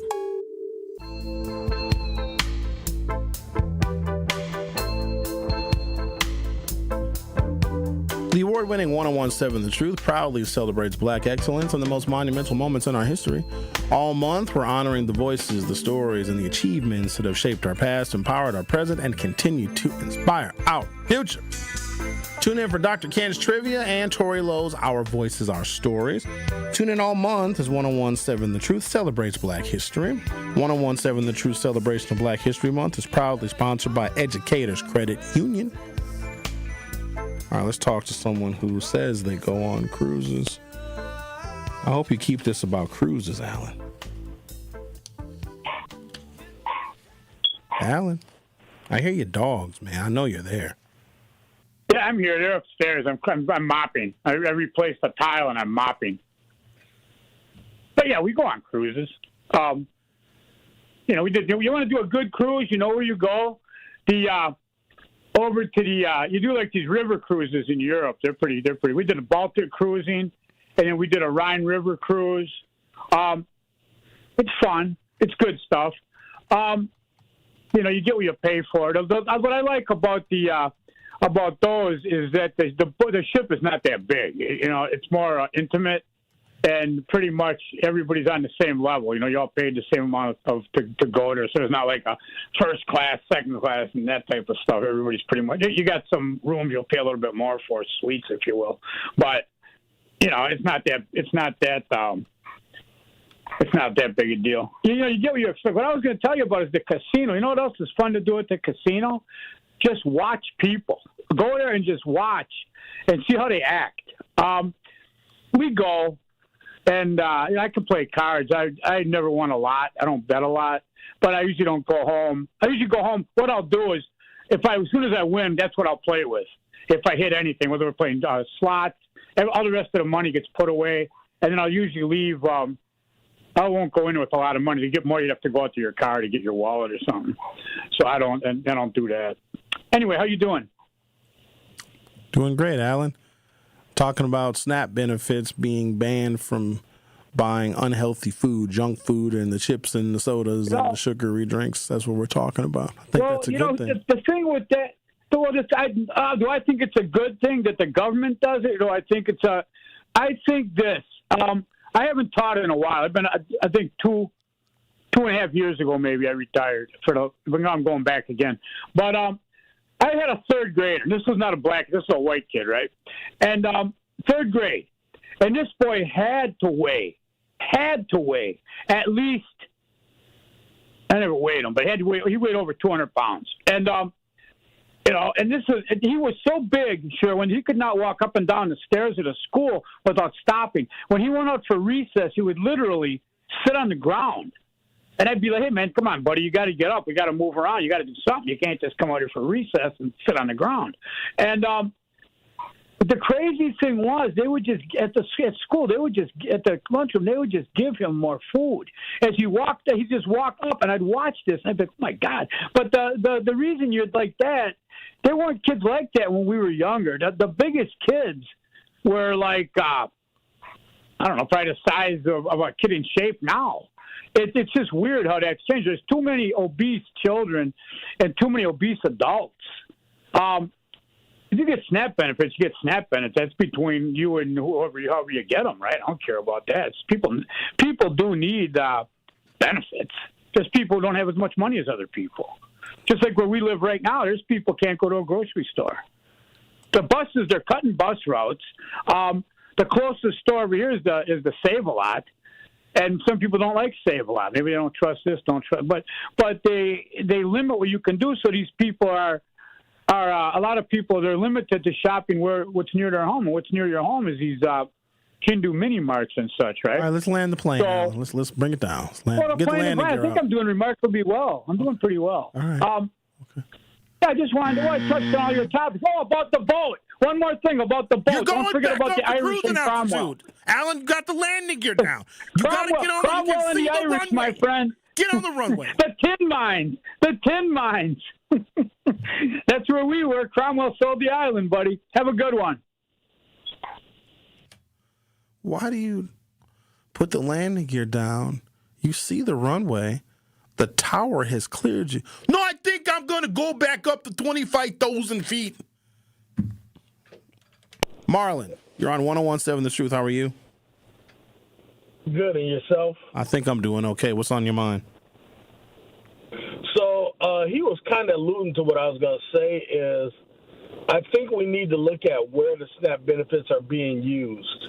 You know, I mean, a lot of, if you're living in the food desert and you have these corner stores who only have processed food, who only have, you know, I mean, these sugary drinks, as you call them, and that's all you can get to, so you use your SNAP benefits there. You know, what do we do when you have a food desert and you're supposed to try to get healthier foods, but you can't get to those places where we have those healthier foods at? You know what I mean? I think we've been indoctrinated by a bad definition of food desert. So if I was to ask you, Marlon, I don't expect you to know the actual answer, but if I was to ask you what is the definition of a food desert, what would you say? Or how would you explain to somebody else what a food desert is? I thought a food desert is a place where they don't have a grocery store within 2 to 3 miles of where you live. That's what I thought I heard. I could be wrong, but I believe that's what I was told. It's 1 mile. I don't know. Is that a 1 mile? Okay. So I mean, there are. That ain't a desert. People think. So they say, "Oh, if you can't walk to the grocery store, you live in a food desert." Don't nobody carry grocery store bags back home. Don't nobody walk no damn mile. I think if we redefine what a food desert is, I bet you 80% of the population in the city of Milwaukee lives within 2.5, 3 miles of a grocery store. In fact, probably several. But because the definition is so narrow, we panic when additional grocery stores close. Like, oh no, it's making the food desert worse. There's a grocery store 2 miles away, 2.5 miles away, which is not very far. But I get it. We want more grocery stores. But I don't like, if you live down on, say, like North Avenue or Fond du Lac, there's not really a big food store over there. Or even if you go up higher, now there's that Century on Liz, because they keep saying all these places are closing, so I try to figure out, like, where are certain places to, you know what I mean, to go. I know. Is the Pick and Save on whatever grocery store was on 35th and North? Is that closed? I think it was a Pick and Save. Is that gone? Because Fond du Lac and North. Okay, well then you can keep going east, and you go to the Points East Pick and Save on Ogden Street, which is 1.5 miles, maybe 2 miles from Fond du Lac and North. Now, are the grocery stores within 1 mile? Well, was there Lena's? There used to be Lena's right there on Fond du Lac and North. That Lena's closed? But it's gone. Oh, all right then. Yes, it's gone. That sucks. Yeah. Okay. So how do I want to say it? Let's take away food desert and say more convenient. How about we say that? Fair enough. Because I think the convenience is probably a better word to say, and I would agree with you about the food desert. Because convenient. So is it convenient for somebody who, you know what I mean, doesn't have a car, have to ride the bus to go to a grocery store? It's probably inconvenience, but you're going to get better quality food and at a cheaper rate. I think that's the other thing. It's way cheaper to go to a real grocery store than go to some of these corner stores who's killing us. So yeah, I would agree. I think that's where we need to look at more of. You know, what we're buying is immensely important, but still look at where we're buying our food at. All right, thank you, Marlon. Appreciate your call. Thank you, sir. Thank you. All right. Yep. You guys ever heard of? There's a couple services that I'm going to list off, and they're probably new to some of you, but I'm here to give you information that you may not have known before. Are you guys familiar with grocery store delivery? Metro Market has it. Pick and Save has it. Then you got this whole thing called Instacart. Do you know that you can order groceries off of Amazon? Sometimes you guys order the DoorDash. Guilty as charged. I hate myself for doing it, but damn, it's so convenient. Because where I live, there's a veritable cornucopia of restaurants in which I can choose from. The entire city is my oyster. Now, here's the thing. I'm not waiting no longer than 40 minutes if it says it's delivery time of 40 minutes, because the longer your delivery time is, the higher the likelihood something is going to go wrong. Trust me on that. I have literally watched a DoorDasher drive past my house and just keep going because they were lost. I've also had DoorDashers that spoke no English. The idea and the concept of a food desert is negated because you can use EBT on Instacart. You can use EBT when you're shopping at Meijer that has a delivery service, or Pick 'n Save that has a delivery service. But look, I get it and I understand. But I do want to have a conversation about fresh fruits and vegetables. I'm just going to give you a question. What percentage of the fruits and vegetables, because we're all concerned, like, oh no, people can't get fresh fruits and vegetables. Based upon the information I have right here, people are not buying fruits and vegetables any damn way. They're buying junk food. 38 to 45% of the African Americans' EBT spending is on ultra-processed food, frozen pizza, packaged desserts, chips, candy, snack cakes, sugary beverages, soda, sweet tea, energy drinks, and highly processed convenience foods. Fresh, minimally processed foods is only 18% of what African Americans use their EBT for. That includes fresh fruits, fresh vegetables, fresh meat, poultry, and fish, fresh dairy and eggs. And then you have staples, which are rice, pasta, beans, bread, cereal, frozen vegetables, cooking oil, sauces, and shelf-stable proteins. That's 30% of our spending.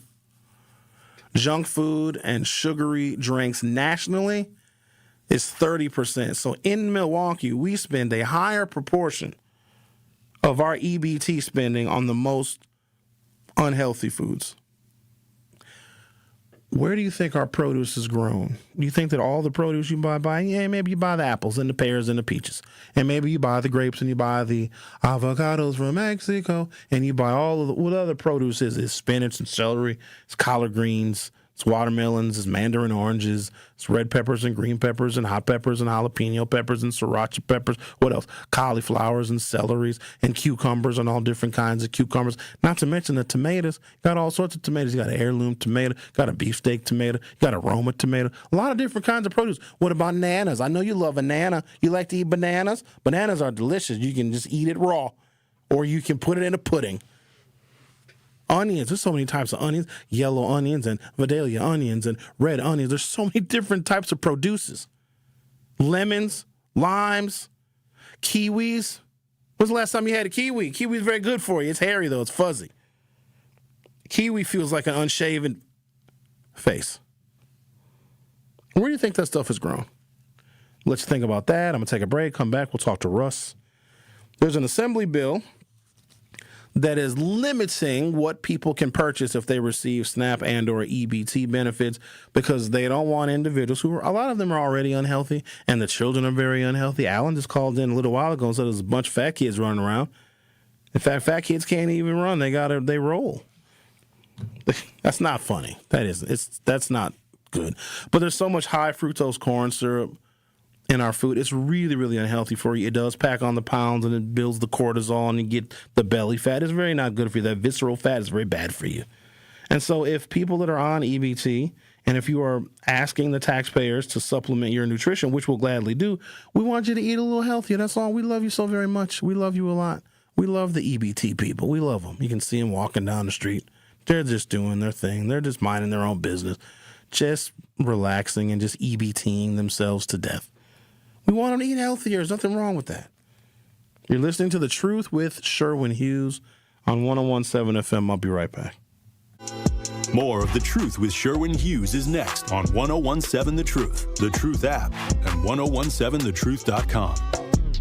Listen Fridays to Truth in the Afternoon with Dr. Ken Harris during Black History Month for Dr. Ken's Trivia. It's not just questions, it's culture, facts they don't teach you, and a few stories that matter. We'll test what you know and teach each other something new along the way. Lock in your Fridays in February. Be ready to call in and bring your brain with you. Dr. Ken's Trivia, Friday in February on Truth in the Afternoon with me, Dr. Ken Harris on 1017 The Truth, YouTube, The Truth app, and 1017thetruth.com.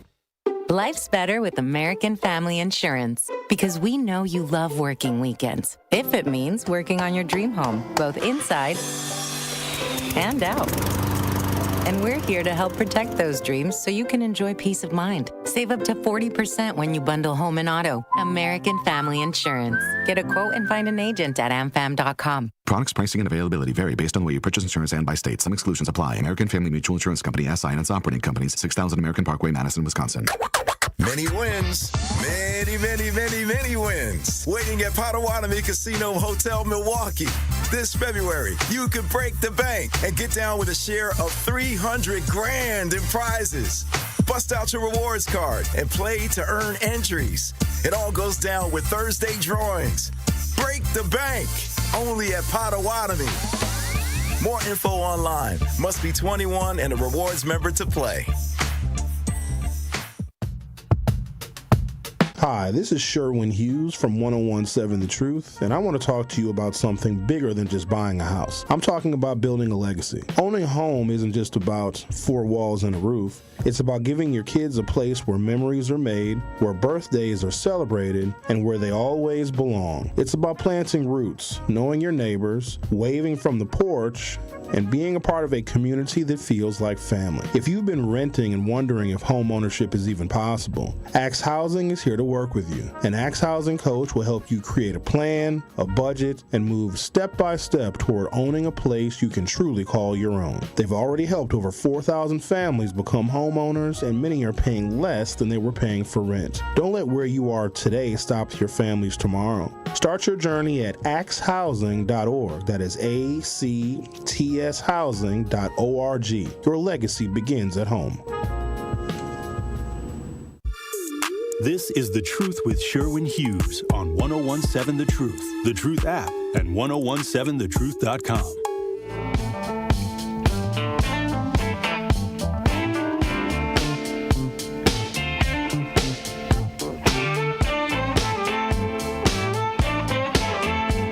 Now I'm getting messages at 833-212-1017. Where are the damn food deserts y'all complaining about? Rodney says there are stores in the Fond du Lac and North Avenue area. Save a Lot, Gulf's Foods, and Pete's Fruit Market, and Pick and Save on East North Avenue. You're right. I forgot all about Pete's Fruit Market. It's right there on King Drive. Because there's no grocery store that sells fresh fruits and vegetables within a mile, nobody is walking to the grocery store. What a tortured existence that would be. Plus, we can order food online. You can order your groceries online, ladies and gentlemen. So while it is inconvenient, I suppose, to have to travel more than a mile to go to a grocery store, it's not the end-all, be-all. But here's the biggest reason why I think grocery stores are closing.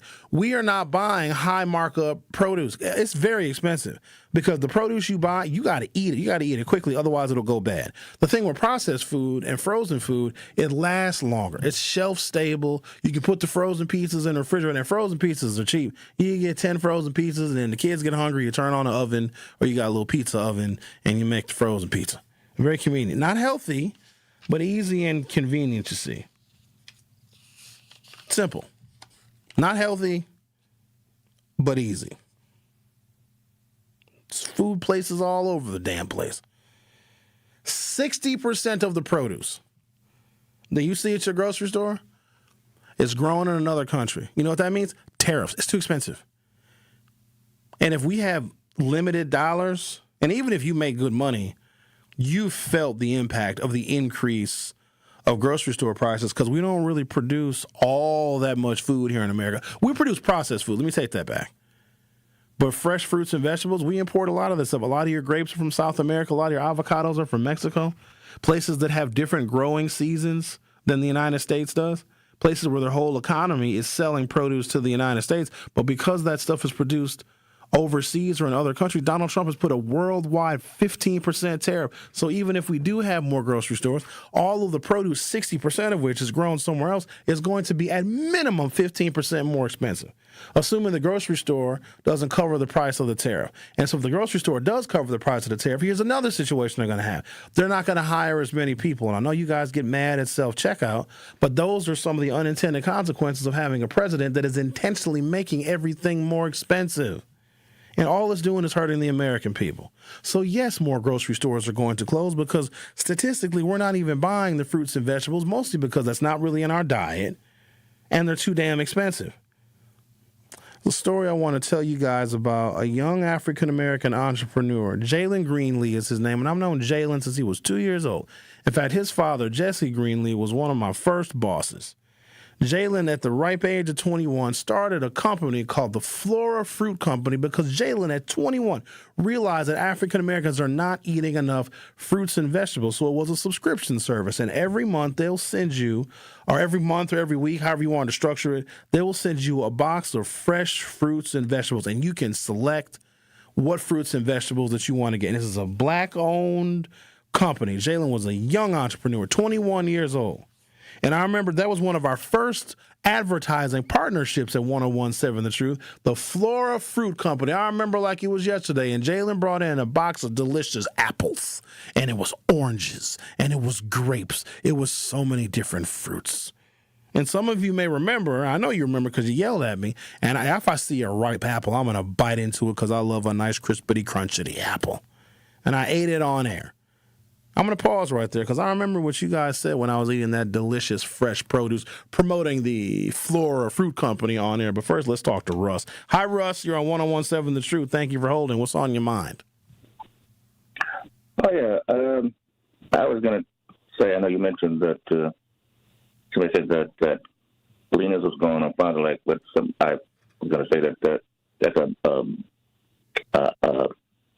Save-A-Lot now. It's called Save-A-Lot. Mm-hmm. And the Save-A-Lot is still open, right? As far as I know, yeah. Okay. Mm-hmm. And Gauss Foods is open too. What about 13th and North Avenue, something like that? That's still open? Gauss is on 16th and North Avenue. 16th and North. That's close. Is that still open? Yes, that's still open. So then we got two grocery stores right there by Fond du Lac and North. Okay. Mm-hmm. All right. Yeah. Then Pete's on King and North. On King Drive.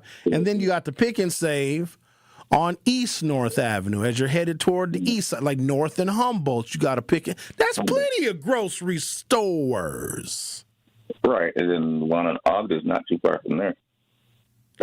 East Ogden is not too far from that one. And then on the Walmart on East Capitol, do they sell the groceries too, or is that just the regular Walmart? I think they got the groceries on East Capitol. Yeah, they sell groceries too. Yeah. Ain't no food desert. Yep. Food all over the place. And you can order it online, so you can just go to any major grocery store's website and place your orders, and they'll deliver it for you, so you don't have to worry about traveling. Right, exactly. Where you shop at, Russ? Where you get your groceries from? Woodman's. Oh, you go out to. Ooh, I like Woodman's, but that's a travel. That's a commitment. Yeah, but the gas is cheap too, though. Oh, fair enough. All right. Yeah, I go out there when I'm going to fill up because they're like 20 cents, 25 cents cheaper for the gas. And then there's Sam's Club across the street. That's the one up on Menominee Falls. That's where I go. All right. I go there too. But I was going to say, yeah, and so what I was going to say too about the food stamps, I thought that should have been what they're talking about doing. I think that should have been to that. That should have been done a long time ago. You know, because I used to like when I get gas at some of these gas stations. Sometimes you see people buying tons of junk in these gas stations. You know, these corner gas stations, soda, chips, and cakes, and all that stuff. And I was just thinking that if it was up to me, I'd make it where you only go one place to get food, and it would just all, your basic foods, that if it was up to me. So that was my thinking a long time ago, to do it that way. All right. Thanks, Russ. If they do it, I think it'd be a good thing if they did it. All right, then. Have a nice day. Mm-hmm. Okay, then. Yeah. All right. No. All right. We'll see you later. All right, Russ. I'm going to check our YouTube poll. We got to talk about this. The number of you that think that eyeglasses contain medicine is worthy of discussion. We'll talk about that next. The Truth with Sherwin Hughes will be back for hour 3.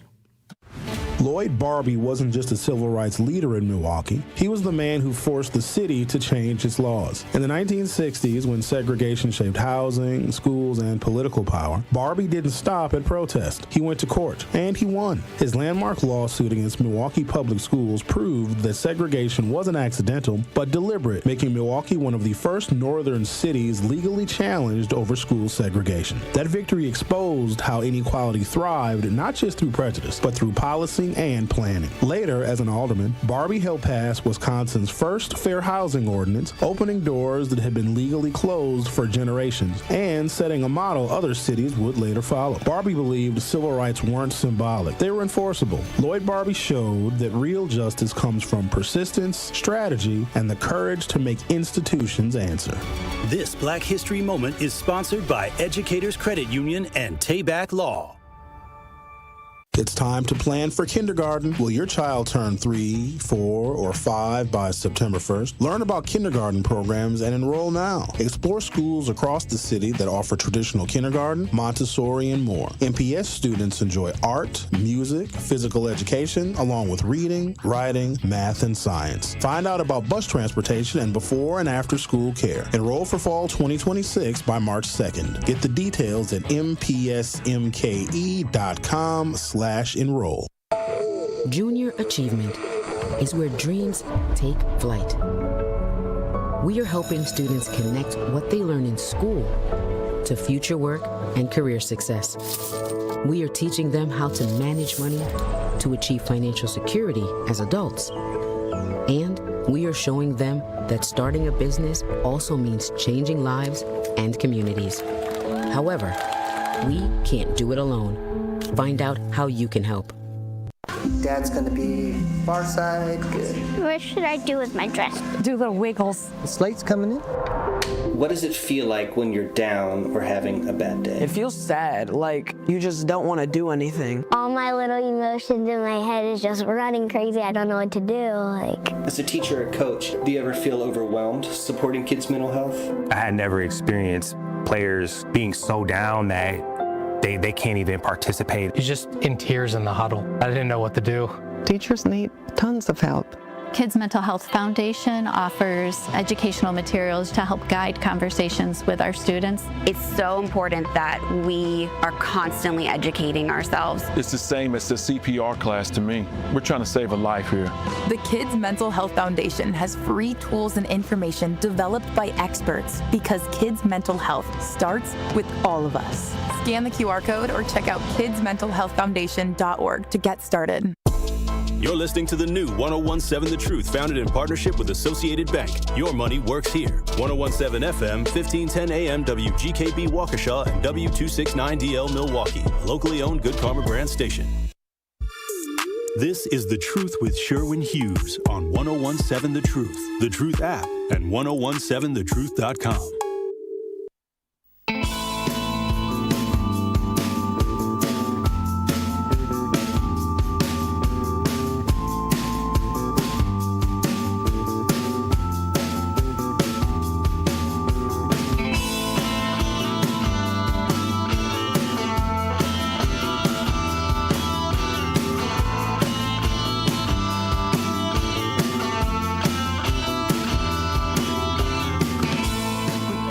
Welcome to Hour 3 of The Truth with Sherwin Hughes. So last hour we talked about food deserts, apparently. I just think that some of us want something to complain about. And I also don't like how elected officials are like, oh my God, this is a crisis. We're going to bring more grocery stores here. No, you're not. Stop it. You can't make a profit-driven capitalist endeavor come to your city because you want them to. If tariffs are making 60% of the fruits and the vegetables and the produce that are grown outside the country more expensive, and in the African-American diet, we got to be honest, y'all, we do not eat like we used to. We used to eat damn near a vegetarian diet because meat was expensive and it was scarce for black people. We have since moved away from that. We have such an unhealthy diet. We do eat a lot of processed foods. We do eat a lot of and drink a lot of sugary drinks, a lot of chips, a lot of soda, a lot of frozen food, etc. That's not our diet. Let me give you an example. So we had Jalen Greenlee on the show. Oh, this was 2021, first year of 1017 The Truth. And this young entrepreneur purchased ads on a new 101.7 The Truth. Now, I knew him since he was 2. I've known his father for 25 years. And Jalen recognized at the age of 21 that our community is not eating enough fruits and vegetables. And so he started a subscription-based company where you would get delivered to your home boxes of fresh produce. It was pineapples and grapes, oranges, and peaches and plums and pears and whatever was in season, you see. And I remember he brought this big old box of fruit for me because I was, we were partnering. He was buying ads on 101.7 The Truth, and I essentially was a spokesperson for Flora Fruit Delivery Company. I thought it was a fantastic idea. So he brought me the box. We did a little interview with Jalen. I opened up the box on air. I reached in and I grabbed the sweetest, juiciest, red, delicious apple I could find, and I just got to munching. If you listen to the show, and if you've listened to me for a while, and if you listen long enough, you know something I'm going to do on the air without fail? I'm going to eat.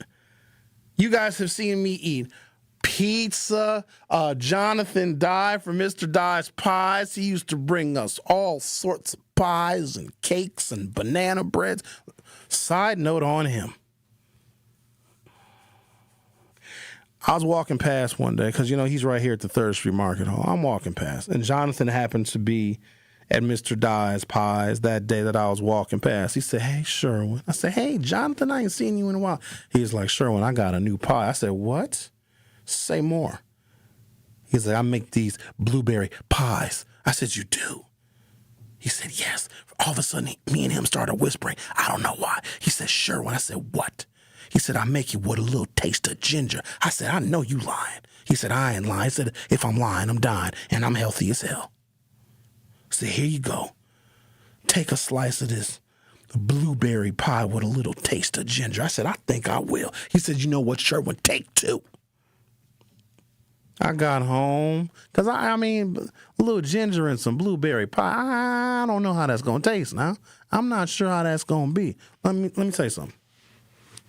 I took me a forkful of that blueberry pie made by Jonathan Dye or Mr. Dye's Pies. First thing I did, I took my shoes off. I said, I can't be wearing shoes eating this pie. Then you know what came off after that? The shirt. So here I am at my dining room table, shoeless and shirtless, eating this pie. The pie was so good, I wanted to drive back up to the 3rd Street Market Hall, grab Jonathan Dye by his lapels and slap his face. That's how good that pie was. So if you know me, I will eat on the air. I remember LT brought us, he's done this a couple of times. And it's crazy because there's 20 restaurants in here if there's one in the 3rd Street Market Hall. LT brought, I don't know who my producer was at the time, but he brought us Cops cheeseburgers and frozen custard. When I ate the cheeseburger on there, that wasn't the first time I've eaten a cheeseburger on there. And here's what's crazy, because my show basically ends at lunchtime. And so as I'm eating this cheeseburger, and it's disgusting, listening to somebody eat, especially those of you that are listening to this show in headphones, grotesque. It is nasty, because I'm eating all up in the microphone, you see.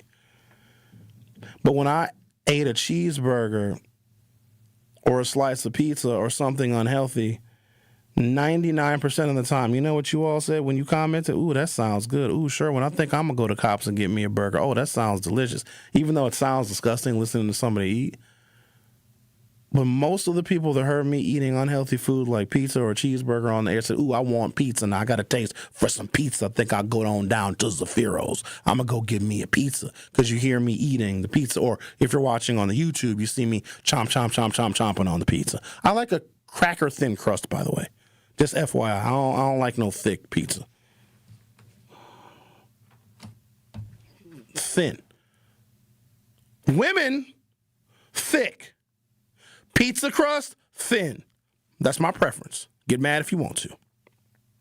But when I ate that apple, you all were disgusted. I got like hate comments. "Oh my God, Sherwin, you're a pig. You're so gross. You're eating an apple." Think about that for a second. Our eating habits are so ingrained in us. If I eat unhealthy food, it made you all hungry. When I ate an apple, people were disgusted. So I don't know where all this is coming from. The people are upset that we're losing fruits and vegetables and produce. I've been to farmers markets before. We're not there. We don't go to those. We don't. Not in the numbers in which we're complaining about us losing grocery stores for the reason like, oh, we can't get fruits and vegetables anymore. I have the details of how African Americans spend their EBT and their SNAP benefits. We're not buying that stuff. And even when I ate fresh fruits and vegetables on the air to try and encourage our community to eat a little bit healthier, y'all cussed me out. That's disgusting, Sherwin. I'd rather listen to somebody bite into a crisp, crunchy apple than to hear somebody smacking on a cheeseburger. So our eating habits and our health conditions and our obesity and our blood pressure and our diabetes and our kidney disease and our dialysis centers that are all over the community show that even if we had fresh fruits and vegetables in our community, we wouldn't buy them anyway. And I don't like when we just find stuff to complain about, because as time goes on, now Trump is not helping, obviously, but a lot of times poor outcomes for African Americans are because we are making poor decisions, and we don't want to be outed as making poor decisions. Like, we don't want to take accountability for the fact that we sometimes do stuff that's not in our best interest or in the best interest of our community. So we got to find something that's happening. We got to find something else to blame. Each and every one of us have choices, and sometimes we make bad ones. And when we make bad ones, the outcomes are equally as bad. And so it's easier to blame somebody else and to say, you know what, I made a terrible choice. It's just so much easier. And we'll use the excuse of like, oh my God, they're closing grocery stores. We weren't really going to those grocery stores anyway, because when they were readily available, we still would pick the convenience stores, the corner stores, and the little bodegas. And some of them little bodegas sell fried chicken, too. Oh, it's over for us. And they accept EBT. We make poor decisions. Now, some of that is based on our lack of nutrition or our lack of nutrition education. And to our credit, even doctors, your general practitioner, your family practitioner, or your specialist to get through medical school, and maybe they're a heart doctor or they focus on the pulmonary system, or maybe they're a podiatrist, or maybe they're any kind of a doctor, they only need 4 hours of training on nutrition. Isn't that crazy? That's it. So they aren't even educated enough on telling us how we should eat. I don't know if you guys remember. I did it for a few years. I lost a bunch of weight. I was vegan for probably 3 years, 4 years. I had a lot of time on my hands during COVID, and my health wasn't the best. And one of my doctors was like, hey, have you ever considered a plant-based diet? Because I have a very diverse palate. Like, I'll eat damn near anything. There's very few. I'm trying to think of a food that I won't eat. There's very few. Because I like the variety. And because I like so many different types of food, different flavors, different textures, my doctor was like, here, read up on this stuff. Here's some links. Here's some YouTube videos. Just check it out. And I totally got into the plant-based diet. And when I say I shed weight, so, during COVID, people didn't see each other very often. So I think I know when I started. I started New Year's Day 2020. That's when I started my plant-based diet. And I even went to Vegas the weekend of January 24th, and even in Vegas, I still ate plant-based, which was very difficult, but I did it. And so, during COVID, we were all separated, so we didn't see each other very often. There were people that I hadn't seen since, let's say, 2019, that I didn't see again until maybe 2021 or 2022. The number of people that didn't even recognize me was astonishing because I had lost so much weight. I think at the peak, I lost like 75 pounds. You lose 75 pounds, you look like a totally different person. And I did that on a plant-based diet. Well, I also exercised my ass off, too, literally.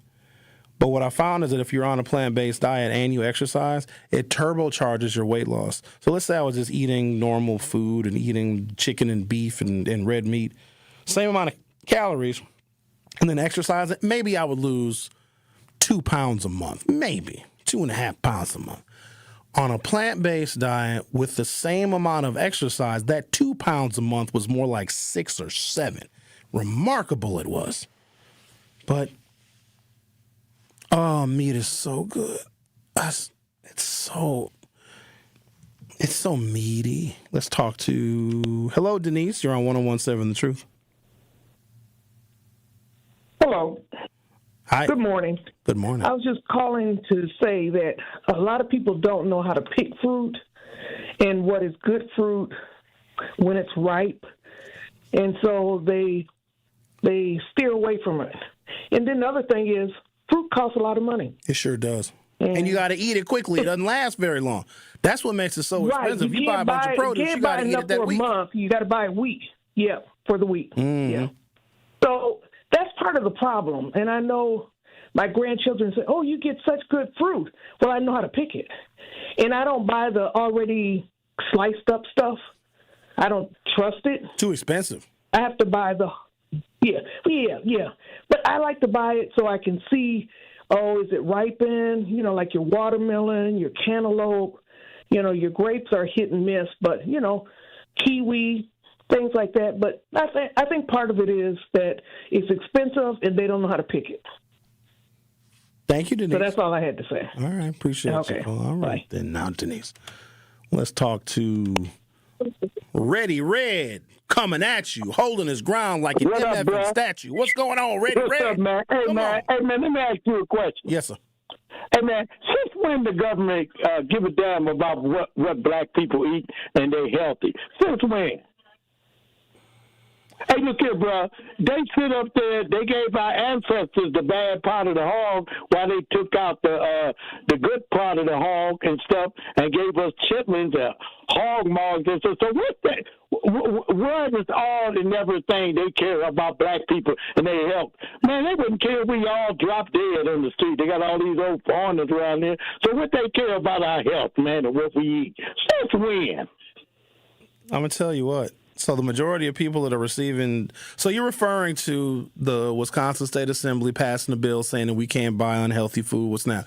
The majority of people that receive SNAP – I'm going to tell you, Red. The majority of the people that receive SNAP are white folks. And if we're eating unhealthy food and using government money to buy unhealthy food, then Medicare costs are going up.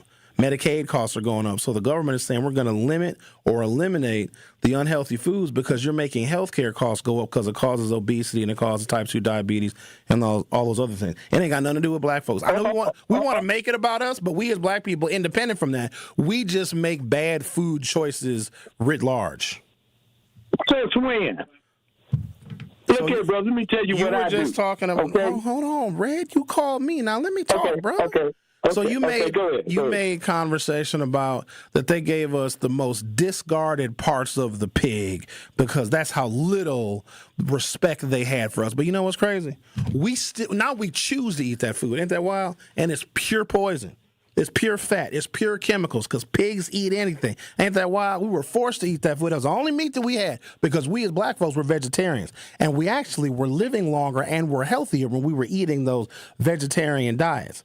And now we choose to eat hog maws and chitlins, which makes no sense to me. That's slave food, if you ask me. But that's just my opinion. Yours may vary. Yeah, well, I understand that, and I understand it. But see, the thing I'm coming from is like this. You know, a wolf don't care about where a rabbit goes to eat because he's going to eat the rabbit, ain't he? Hey, look here, bro. Let me tell you something. I done sit up there. I grew up eating all them hogs, pigs, and everything else, okay? And I can tell you they did something to them hogs and pigs. Because pork, they don't even taste the same. I haven't eaten pork in 40 years, okay? But the thing is, what I'm trying to say is, I'm not going to sit back and think that these people that been the tormented, the dictators of our lives, okay, and stuff like don't respect black history. They don't like us at all, okay? You're going to sit up and tell me, oh, yeah, they care about our health. Man, they don't care nothing about us. That's all I got to say. Thanks, Red. Okay, big brother. All right. Did he call me big brother? Red probably 70 years old. Oh, big dog. All right. Let's take a break, shall we? You were listening to The Truth with Sherwin Hughes on 101.7 FM. I'll be right back. Don't touch that dial. The Truth with Sherwin Hughes will be right back on 101.7 The Truth, The Truth app, and 1017thetruth.com. It's a big week for Milwaukee College Prep. MCP is a high-performing nonprofit charter network serving more than 2,000 black and brown scholars from K-3 through 8th grade right here in Milwaukee. And the results speak for themselves. MCP scholars are outpacing MPS average in math, ELA growth, attendance, and closing achievement gaps. This Giving Tuesday, keep the momentum going by doing your part by donating to MCP at mkeprep.com/GivingTuesday 2025. That's mkeprep.com/GivingTuesday 2025. Life's better with Drive My Way from American Family Insurance because we know it's more than just a car. It's your escape pod, your adventure mobile, your memory maker. And we help protect the dreams that drive you. Personalize what you pay for auto insurance and you could save between 10 and 35%. American Family Insurance. Get a quote and find an agent at amfam.com. Products, pricing, and availability vary based on the way you purchase insurance and by state. Unsafe driving behaviors may increase your rate. American Family Mutual Insurance Company, SI, and its operating companies, 6000 American Parkway, Madison, Wisconsin.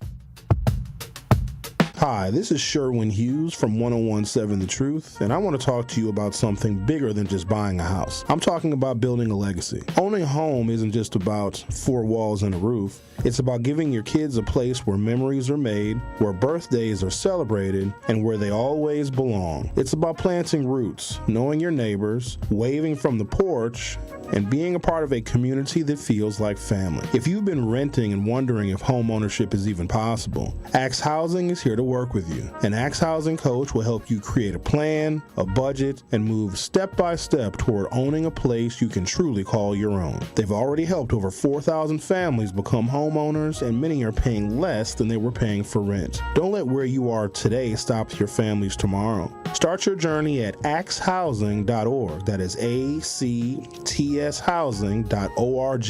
Your legacy begins at home. When you're high, you feel different. Pretty obvious, right? You think different, talk different, but if you feel different, you drive different. So if you're high, just don't drive. Brought to you by NHTSA and the Ad Council. Happy kids heal faster, and that's why Starlight is dedicated to improving the mental well-being of sick kids across the U.S. Learn how at starlight.org. Call Gruber Law Offices. One call, that's all. This is The Truth with Sherwin Hughes on 1017 The Truth, The Truth app, and 1017thetruth.com.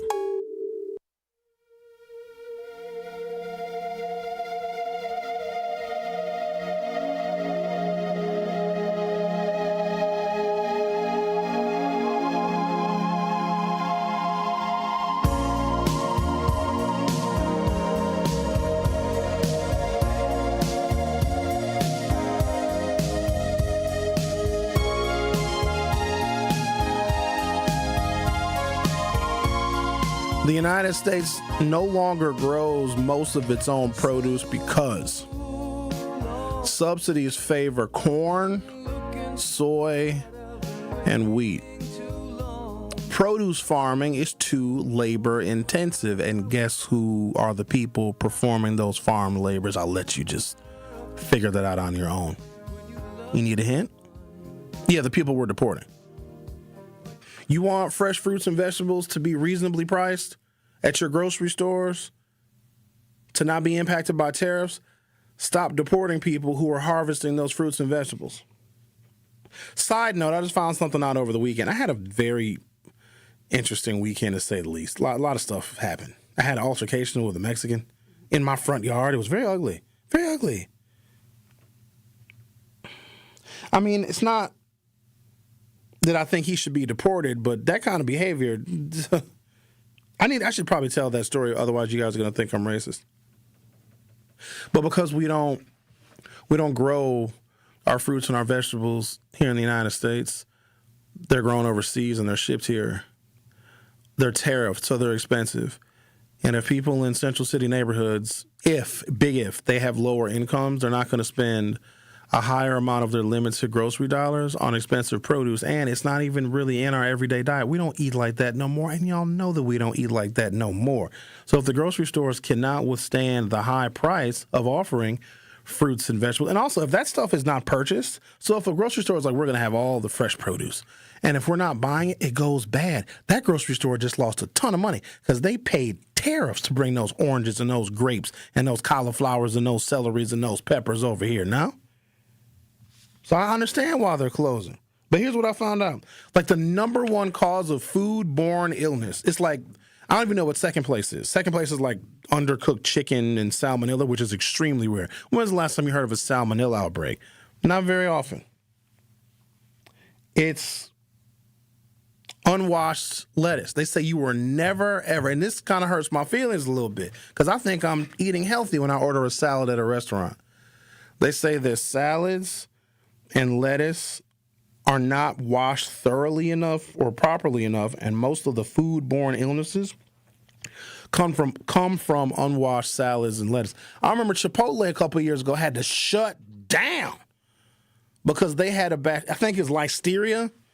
It's listeria and E. coli. Ooh, if you hear about an E. coli outbreak, that's a bad one. You know where E. coli is? It's a naturally occurring bacteria in the human body.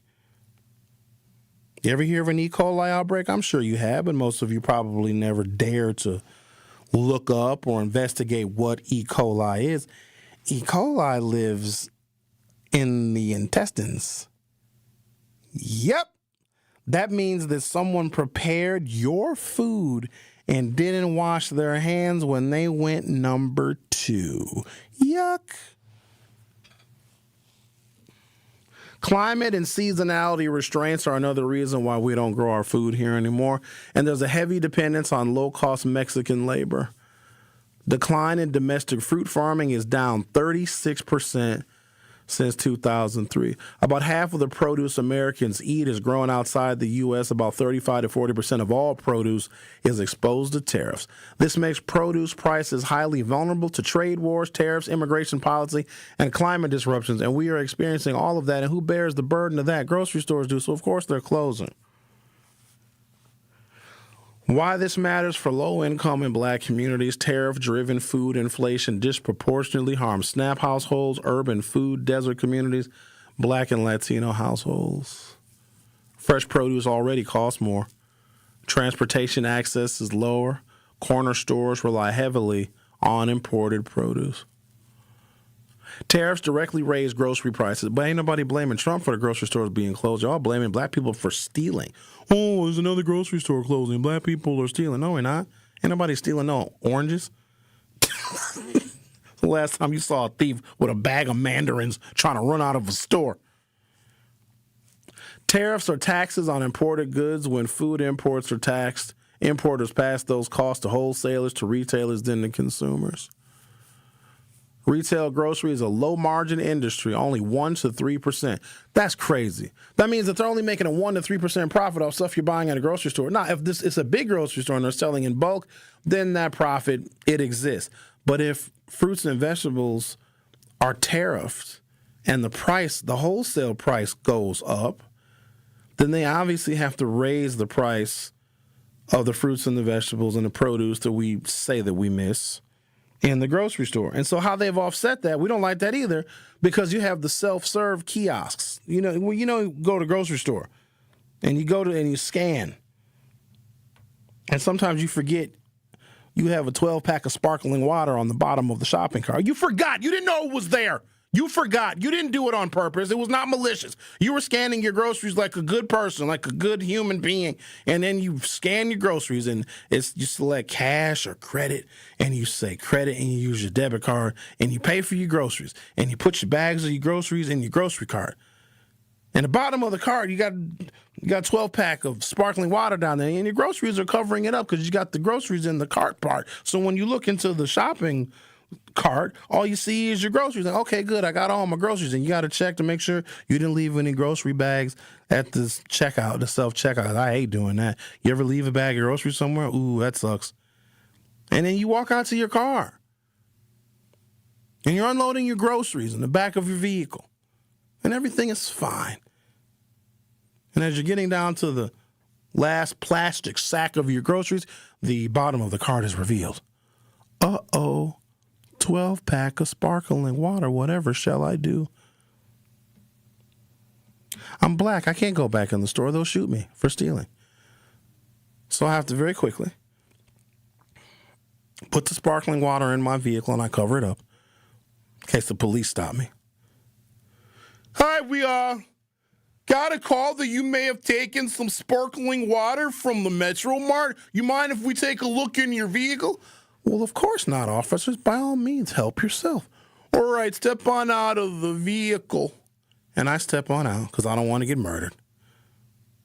Of course, I have my cell phone camera rolling just in case I get murdered.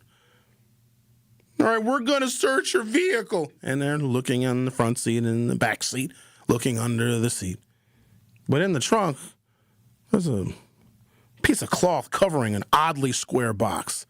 And, you know, police, there's a piece of cloth covering an oddly square box, but I don't think that that's sparkling water, so I don't think we're going to lift up that cloth. All right, Mr. Hughes, you're free to go. And then I drive home.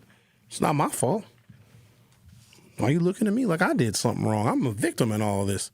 I don't know why y'all always trying to make sure I want to be the bad guy. I'm the good guy.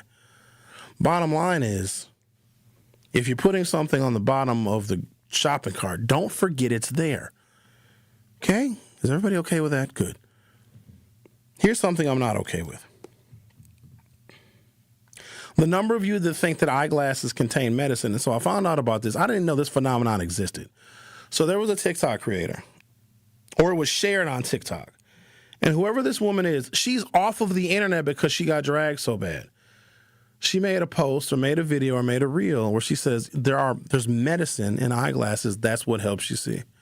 Not about the convex or concave, unique shape of the lens to reflect and to bend the light to hit our retina so that we can see closer or further away or whatever the case may be. She was like, no, eyeglasses have medicine. And then there was a number of people joining and saying, everybody knows that when you put eyeglasses on, they have medicine in them. That's why if you put on somebody else's eyeglasses, you can't see because their medicine is different than the medicine that you need. And I had to sit with this.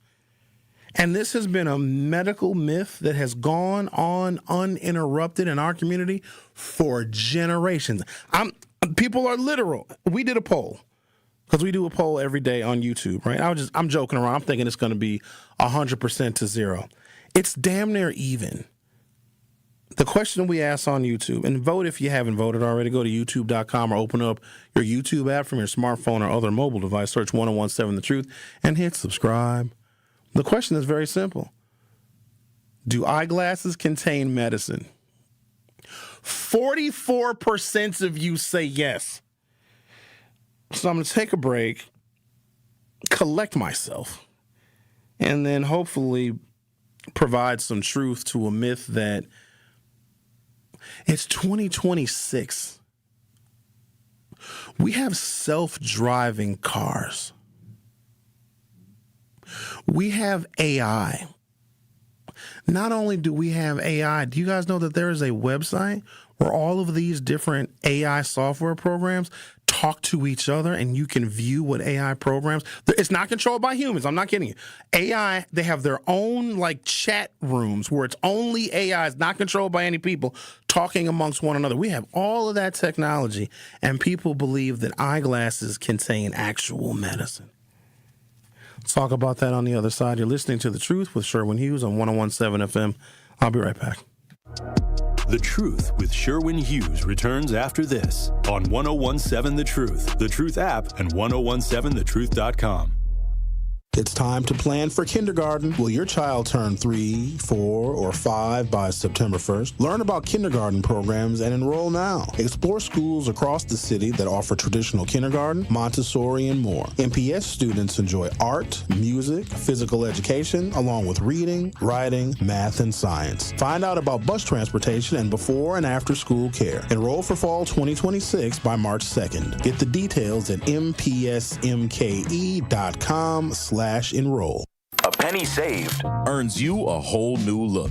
Nick Avani's penny sale is on now. Buy one item at the regular price and get a second item for just 1 penny. Suits, shirts, and more for mere pocket change. In honor of Black History Month, Nick Avani's is offering this incredible deal throughout February. So don't miss your chance to step out sharp for 1 measly penny. Visit Nick Avani's on the second floor of Mayfair Mall before February ends. Nick Avani's Penny Sale. Some exclusions apply. See store for details. Truth Nation, it's time once again to celebrate excellence, passion, and the power of community at the second annual Truth Community Awards, happening Friday, February 20th at Venue 3 inside the 3rd Street Market Hall in downtown Milwaukee. This award show will honor the unsung heroes who show up, give back, and make a positive impact in our community every single day. We're rolling out the red carpet and showing love to those who truly deserve it. Buy your tickets now by visiting 1017thetruthAwards.com. Tickets are just $20, which includes free food and exclusive Truth giveaways. Join the 1017 The Truth team for an unforgettable night of entertainment, inspiration, and community pride at the second annual Truth Community Awards on Friday, February 20th at Venue 3 in Milwaukee. The Truth Community Awards are presented by Potawatomi Casino Hotel, Gruber Law Offices, Steinhoffels, Milwaukee College Prep, Cousin Subs, Venue 3 at the 3rd Street Market Hall, and the Milwaukee Bucks Foundation. You served behind the desk. You served in combat. You did 4 years and got out. You were drafted. You gave 20 years. You gave exactly what your country needed. And so did you. When you raised your hand and swore an oath to your country, when you put your name on a dotted line, you became part of only 1% of Americans who did the same. You are a veteran. You are a veteran. You are a veteran. Because no matter when, where, or how you served, you made a sacrifice for your country, and you deserve support. If you're struggling with life after service, don't wait. Reach out. Reach out to a loved one, to a fellow veteran, to VA. Find resources at va.gov/reach. Brought to you by the United States Department of Veterans Affairs and the Ad Council. This is The Truth with Sherwin Hughes on 1017 The Truth, The Truth app, and 1017thetruth.com. Join me every Friday at 11 a.m. for the Milwaukee Experience with me, Sherwin Hughes, presented by our friends over at Visit Milwaukee. This is a city that knows how to celebrate, where the calendar is packed with festivals, plates are piled high with flavor, and lakefront sunrises set the stage for unforgettable days. The Milwaukee Experience every Friday at 11 a.m. exclusively on 1017 The Truth with Sherwin Hughes, presented by Visit Milwaukee. Go check them out at visitmilwaukee.org. Happy to report that the night market is coming back for, a fourth year. Yay, we love the night market. One of my favorites, that and Bastille days. Not a lot of black people storm the Bastille because we don't really run. If a black person is running, it's not necessarily for exercise, it's because something is chasing us. And it seems that misinformation is chasing us. So we put this poll up because I wanted to see something. This woman got dragged so bad, she left the internet because she was trying to convince people that eyeglasses contain medicine. And it's not like she was a 90-year-old woman that believed in such an old school medical myth. This woman was in her 30s. And I was like, ain't no way. And so I posted something on my Facebook page asking people, hey, do you guys believe that eyeglasses contain medicine? People are like, oh, don't they? What?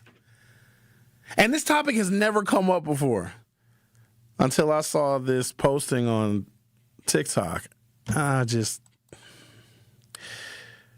belief that eyeglasses can, quote, contain medicine or medically treat eye disease simply by wearing them is, in fact, a myth, but it didn't arise randomly. It has deep historical, structural, and cultural roots. Ladies and gentlemen, this is an actual real thing. I'm glad it's Black History Month because instead of just always talking about Martin Luther King or Malcolm X or Frederick Douglass or Harriet Tubman, and all those people are really great, and Rosa Parks and Jesse Jackson, may he rest in peace. Yay, they're great. We need to talk about stuff like this because I cannot have my people running around thinking that there's some kind of actual medical formula and medicine in glasses. It is the concave and convex and different shapes of the lenses and different shapes of the lenses. That's what makes The light has to hit your retina. You know, you got a retina and an iris and a cornea. You got parts of the eye. And then you have the X-chasm that goes and changes the image from upside down to right side up. Did you know that everything we see is actually upside down and our brain flips everything right side up? Did you guys know that? The eye is very complicated. They're like these little itty-bitty machines. They're these really tiny, sophisticated cameras. And that's why as we get older, our eyes begin to lose effectiveness on our vision. It fades because these really complicated cameras that we have, they just begin to wear out because they're very complicated. The belief that eyeglasses contain medicine or medically treat eye disease simply by wearing them is a myth, but it didn't arise randomly. It has deep historical, structural, and cultural roots, particularly tied to medical racism, exclusion from healthcare, and informal knowledge systems that filled the gap when formal medicine was inaccessible or abusive. Historical medical racism created deep distrust, and we see that now. And the fact that, let me check our poll here. Let me see. 43% believe that eyeglasses contain medicine. So when people talk about deep-seated structural racism, the fact that black people still believe that in 2026, when a simple Google search, y'all will Google where you can get a crab boil, but won't Google. If there's medicine in eyeglasses, for those of you that believe it, what kind is it? And if there's eyeglass medicine, like where do you get it from? What formula is it? You know what I mean? Like, it's just such a, and I'm not trying to be mean. I'm not, but I'm just shocked because black people are really smart. We know how to do stuff. We know how to do a lot with a little. We're very intelligent. We invented the super soaker. No, we did. A black guy invented the super soaker. Some black guy invented the original microchip in 1972 that allows us to have a cell phone. Did you know that we invented the damn doorknob? Did you know that? We invented the traffic light. If it wasn't for us, white people wouldn't know how to go left, right, or straight at the intersection. If it wasn't for us, these wealthy plantation owners built these big old houses, like mansions, built houses. But we invented the doorknob. So the slave master, I built this gigantic house, and I have no idea how to get in it. I am stuck outside of my gigantic home, my plantation home, and I have no way to access my home because there is nothing for me to open the door. And the slave was like, I got you. Thank you, slave. Now go back to the field. I don't think that's how it went. Historical medical racism has created deep distrust. From slavery through Jim Crow and well into the 20th century, African Americans were A, denied access to medical care, B, used as experimental subjects without consent, C, given inferior treatment, and D, systematically excluded from hospitals, clinics, and pharmacies. Examples include enslaved people being used for non-consensual medical experiments, segregated hospitals that delivered substandard care, and the Tuskegee syphilis study, which reinforced generational distrust. Bill Clinton actually apologized for that, and the survivors received a $10 million settlement. For those of you that are using Tuskegee is why you don't go to the doctor. And because of that, when a new medicine is about to be improved, there has to be a citizen board involved in approving that new medicine from the FDA. This created long-standing suspicion of medical institutions. Where does it get to the part where we think medicine is in glasses? Here we go. Lack of access to eye care in black communities. For much of U.S. history, African Americans had extremely limited access to optometrists and ophthalmologists. Eye exams were rare, glasses were expensive and hard to obtain. Preventative vision care was virtually non-existent in black neighborhoods as a result. Glasses were seen as medical devices, not vision correction tools. People often got glasses when their eyesight was already severely impaired. This led to the belief that if glasses are prescribed by a doctor, they must contain medicine or healing properties. So there's And this is that whole reading comprehension thing that we lament about when we talk about how low the test scores are at NPS. This is how it manifests itself in real life. So people are confusing a prescription for eyeglasses with a prescription for actual medicine. And it's not a small number of people. Because this is not a relative sample size, but of the 95 people, can 5 more people vote in the poll so we can get to even 100 so I can have accurate percentages here? So go to youtube.com, open up your YouTube app from your smartphone or other mobile device, search 1017 The Truth, hit subscribe, and vote in the poll. So let's say the polls that we do here are representative of the African American community, even though I think that like 68% of my audience is not black. 43% of people believe that eyeglasses contain medicine. This is why we can't have nice things. That's why earlier in the program I was talking about the 2 white girls doing the interview during the damn Black History Month program in Sheboygan. What? It was 3 girls that were on stage representing this sorority, okay? 1 black girl, 2 white girls. Who was doing the interview? The white girls. Yeah, we're hoping for a really good turnout at our Black History program. I'm so glad to be a part of. If the Germans, the Italians, and the French, and the Irish, and the Scottish, and the English, and the Australians, and the Russians were all doing like a cultural exhibition, I wouldn't be up there giving the interview. I would defer to those people. I'm never going to be okay with that, actually. I'm not going to ever be okay with... It's Black History Month. And we have a president that has dismantled DEI. But you have 2 white girls giving an interview for Channel 4 about a Black History program in Sheboygan when there was a lot of black people there. You could have picked out just a random black person. And I don't want anyone to think that Black History Month is it's a multicultural celebration. No, it's not. It's black people. Can we have 1 month? Why am I even asking y'all? We're just going to let's take another month. I say we take March too. What are they going to do about it? Donald Trump can be ruled against by the Supreme Court. You know what Trump's response was? Because this happened on Friday. Supreme Court said the tariffs are unconstitutional and the administration owes these companies refunds. You know what Trump did? He said, I'm going to impose a 15% tariff on the world. So if Donald Trump can impose a 15% tariff on the world, I want March as Black History Month, and March is my birthday month. Folk medicine traditions and cultural knowledge systems, African American communities develop robust informal medical traditions drawing from West African herbal knowledge, indigenous healing practices, European folk medicine, and Southern rural remedies.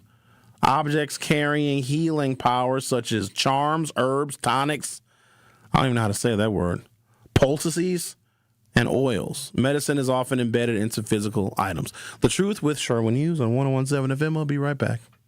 It's The Truth with Sherwin Hughes on 1017 The Truth app, and 1017thetruth.com.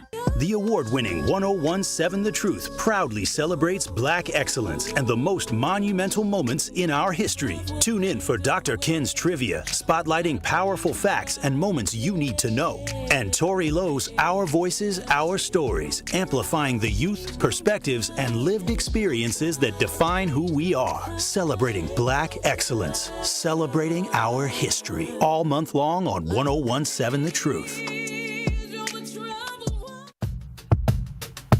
Hi, this is Sherwin Hughes from 1017 The Truth, and I want to talk to you about something bigger than just buying a house. I'm talking about building a legacy. Owning a home isn't just about 4 walls and a roof. It's about giving your kids a place where memories are made, where birthdays are celebrated, and where they always belong. It's about planting roots, knowing your neighbors, waving from the porch, and being a part of a community that feels like family. If you've been renting and wondering if home ownership is even possible, Axe Housing is here to work with you. An Axe Housing coach will help you create a plan, a budget, and move step by step toward owning a place you can truly call your own. They've already helped over 4,000 families become homeowners, and many are paying less than they were paying for rent. Don't let where you are today stop your families tomorrow. Start your journey at axhousing.org. That is ACTS housing.org. Your legacy begins at home. The road to the championship ends here. The best of the best, the City Championship Gold Division. One game, one title, one team raising the trophy. After a season of battles, buzzer beaters, and unforgettable moments, it all comes down to this. Who's built for the pressure? Who's ready to make history? Listen live on 101.7 The Truth and on the Truth app, your home for City Championship basketball. Life's better with American Family Insurance because we know you love working weekends. If it means working on your dream home, both inside and out. And we're here to help protect those dreams so you can enjoy peace of mind. Save up to 40% when you bundle home and auto. American Family Insurance. Get a quote and find an agent at amfam.com. Products, pricing, and availability vary based on the way you purchase insurance and by state. Some exclusions apply. American Family Mutual Insurance Company, SI, and its operating companies, 6000 American Parkway, Madison, Wisconsin. Good Karma Brands is proud to be an equal opportunity employer, providing equal employment, development, and advancement opportunities to all teammates and applicants. To learn more about careers with us, please send an email to talentacquisition@goodkarmabrands.com. That's talentacquisition@goodkarmabrands.com. This is The Truth with Sherwin Hughes on 101.7 The Truth, The Truth app, and 101.7thetruth.com. Hi, this is Sherwin Hughes from 101.7 The Truth, and I want to talk to you about something bigger than just buying a house. You know, owning a home isn't just about four walls and a roof. It's about giving your kids a place where memories are made, where birthdays are celebrated, and where they always know they belong. It's about planting roots, knowing your neighbors, and waving from the porch, and being a part of a community that feels like family. If you've been renting and wondering if home ownership is possible, Axe Housing is here to help. An Axe Housing coach will help you create a plan and a budget and move step by step toward owning a place you can truly call your own. They've already helped over 4,000 families become homeowners, and many are paying a lot less than they were paying for rent. Do not let where you are today stop your family's future. Start your journey with axhousing.org. That is ACTS housing.org. Your journey begins at home. That was a sexy little commercial. A little sexy. Not as sexy as some of y'all thinking that eyeglasses contain medicine. At least we've moved in the right direction. With 102 votes, 40% of you believe that eyeglasses contain medicine. I gave a little brief history of the myths because that makes sense though, because eye care is low on the totem pole. There's not a lot of eye doctors in the Black African American community. In fact, where you got to go to the eye doctor, you got to go to the mall. Walmart has a little ophthalmologist, optometrist, little services, whatever. I wear contacts. I used to think eye tests, I still do, are pass fail. Like, you know, when you go to get an eye exam, those of you that do, I feel real bad if I can't read the letter because sometimes I think that the doctor that's giving the test is joking with me. I'm like, dude, can't nobody see that. Try to make out as many letters. They all sound like this. Try to make out as many letters as you can. I was like, dude, I don't know what that is. Just try to make something out, Mr. Hughes. Just tell me whatever you can read. Or read the smallest line you can read. And I try and go way to the bottom. I'm like, I ain't blind. And I look at it, I'm like, giraffe, zebra, chicken. Mr. Hughes, those are letters. Those are not farm animals. And I feel bad when I can't read because every year I go and get an eye exam, I get worse. I'm right. I kind of need bifocals, and I refuse to get readers. I can't do it. That is an admission that I am old. Now, I will say this now. If I put somebody else's readers on, 20/20 vision. Have you noticed? Yeah, of course you have. When you go to a restaurant and it's dimly lit, there's not a lot of lighting and candle lit. It's dim. It's romantic vibe. Okay, you go to a restaurant and then the bill comes. Or even before that, the menu. Why are the menu fonts so small? Who do you think we are? I'm in your establishment about to spend money. Why are you making the menu print like fine print on a legal document? Make the print bigger. Who is that going to hurt? It's only going to help you if I can read the menu, because then I know what I'm ordering. But then I got to pull my cell phone. I hate doing that. You know what I got to do? Let me show you what I got to do, because I'm not the only one that does it. Stop lying. You ever have to go to a restaurant and you got to pull out your flashlight on your phone to read the menu? I used to laugh at people that did that. Now I am people. Oh, and the bill. When the bill comes, because you don't want to mess that up. If you misjudge a 1, a 3, or a 9 on that bill, you might mess up your tip. For those of you that tip. So, I'm at home on Saturday,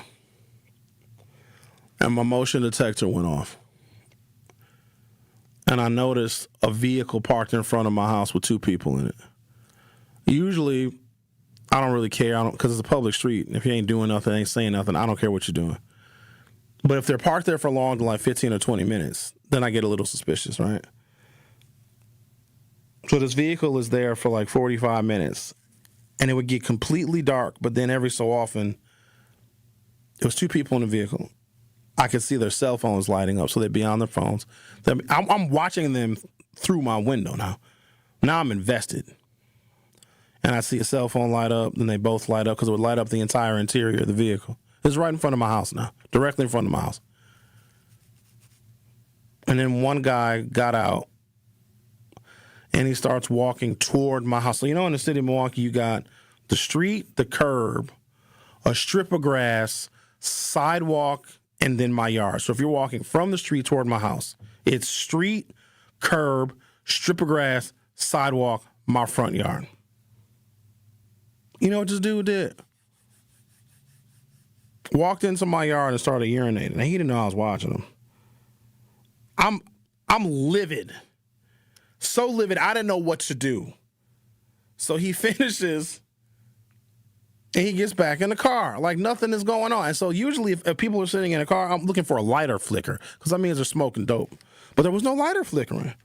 But I realized that they were drinking. I'm trying to figure out, do I want this confrontation? Like, dude peed in my yard like that. Come on now. Come on, dog.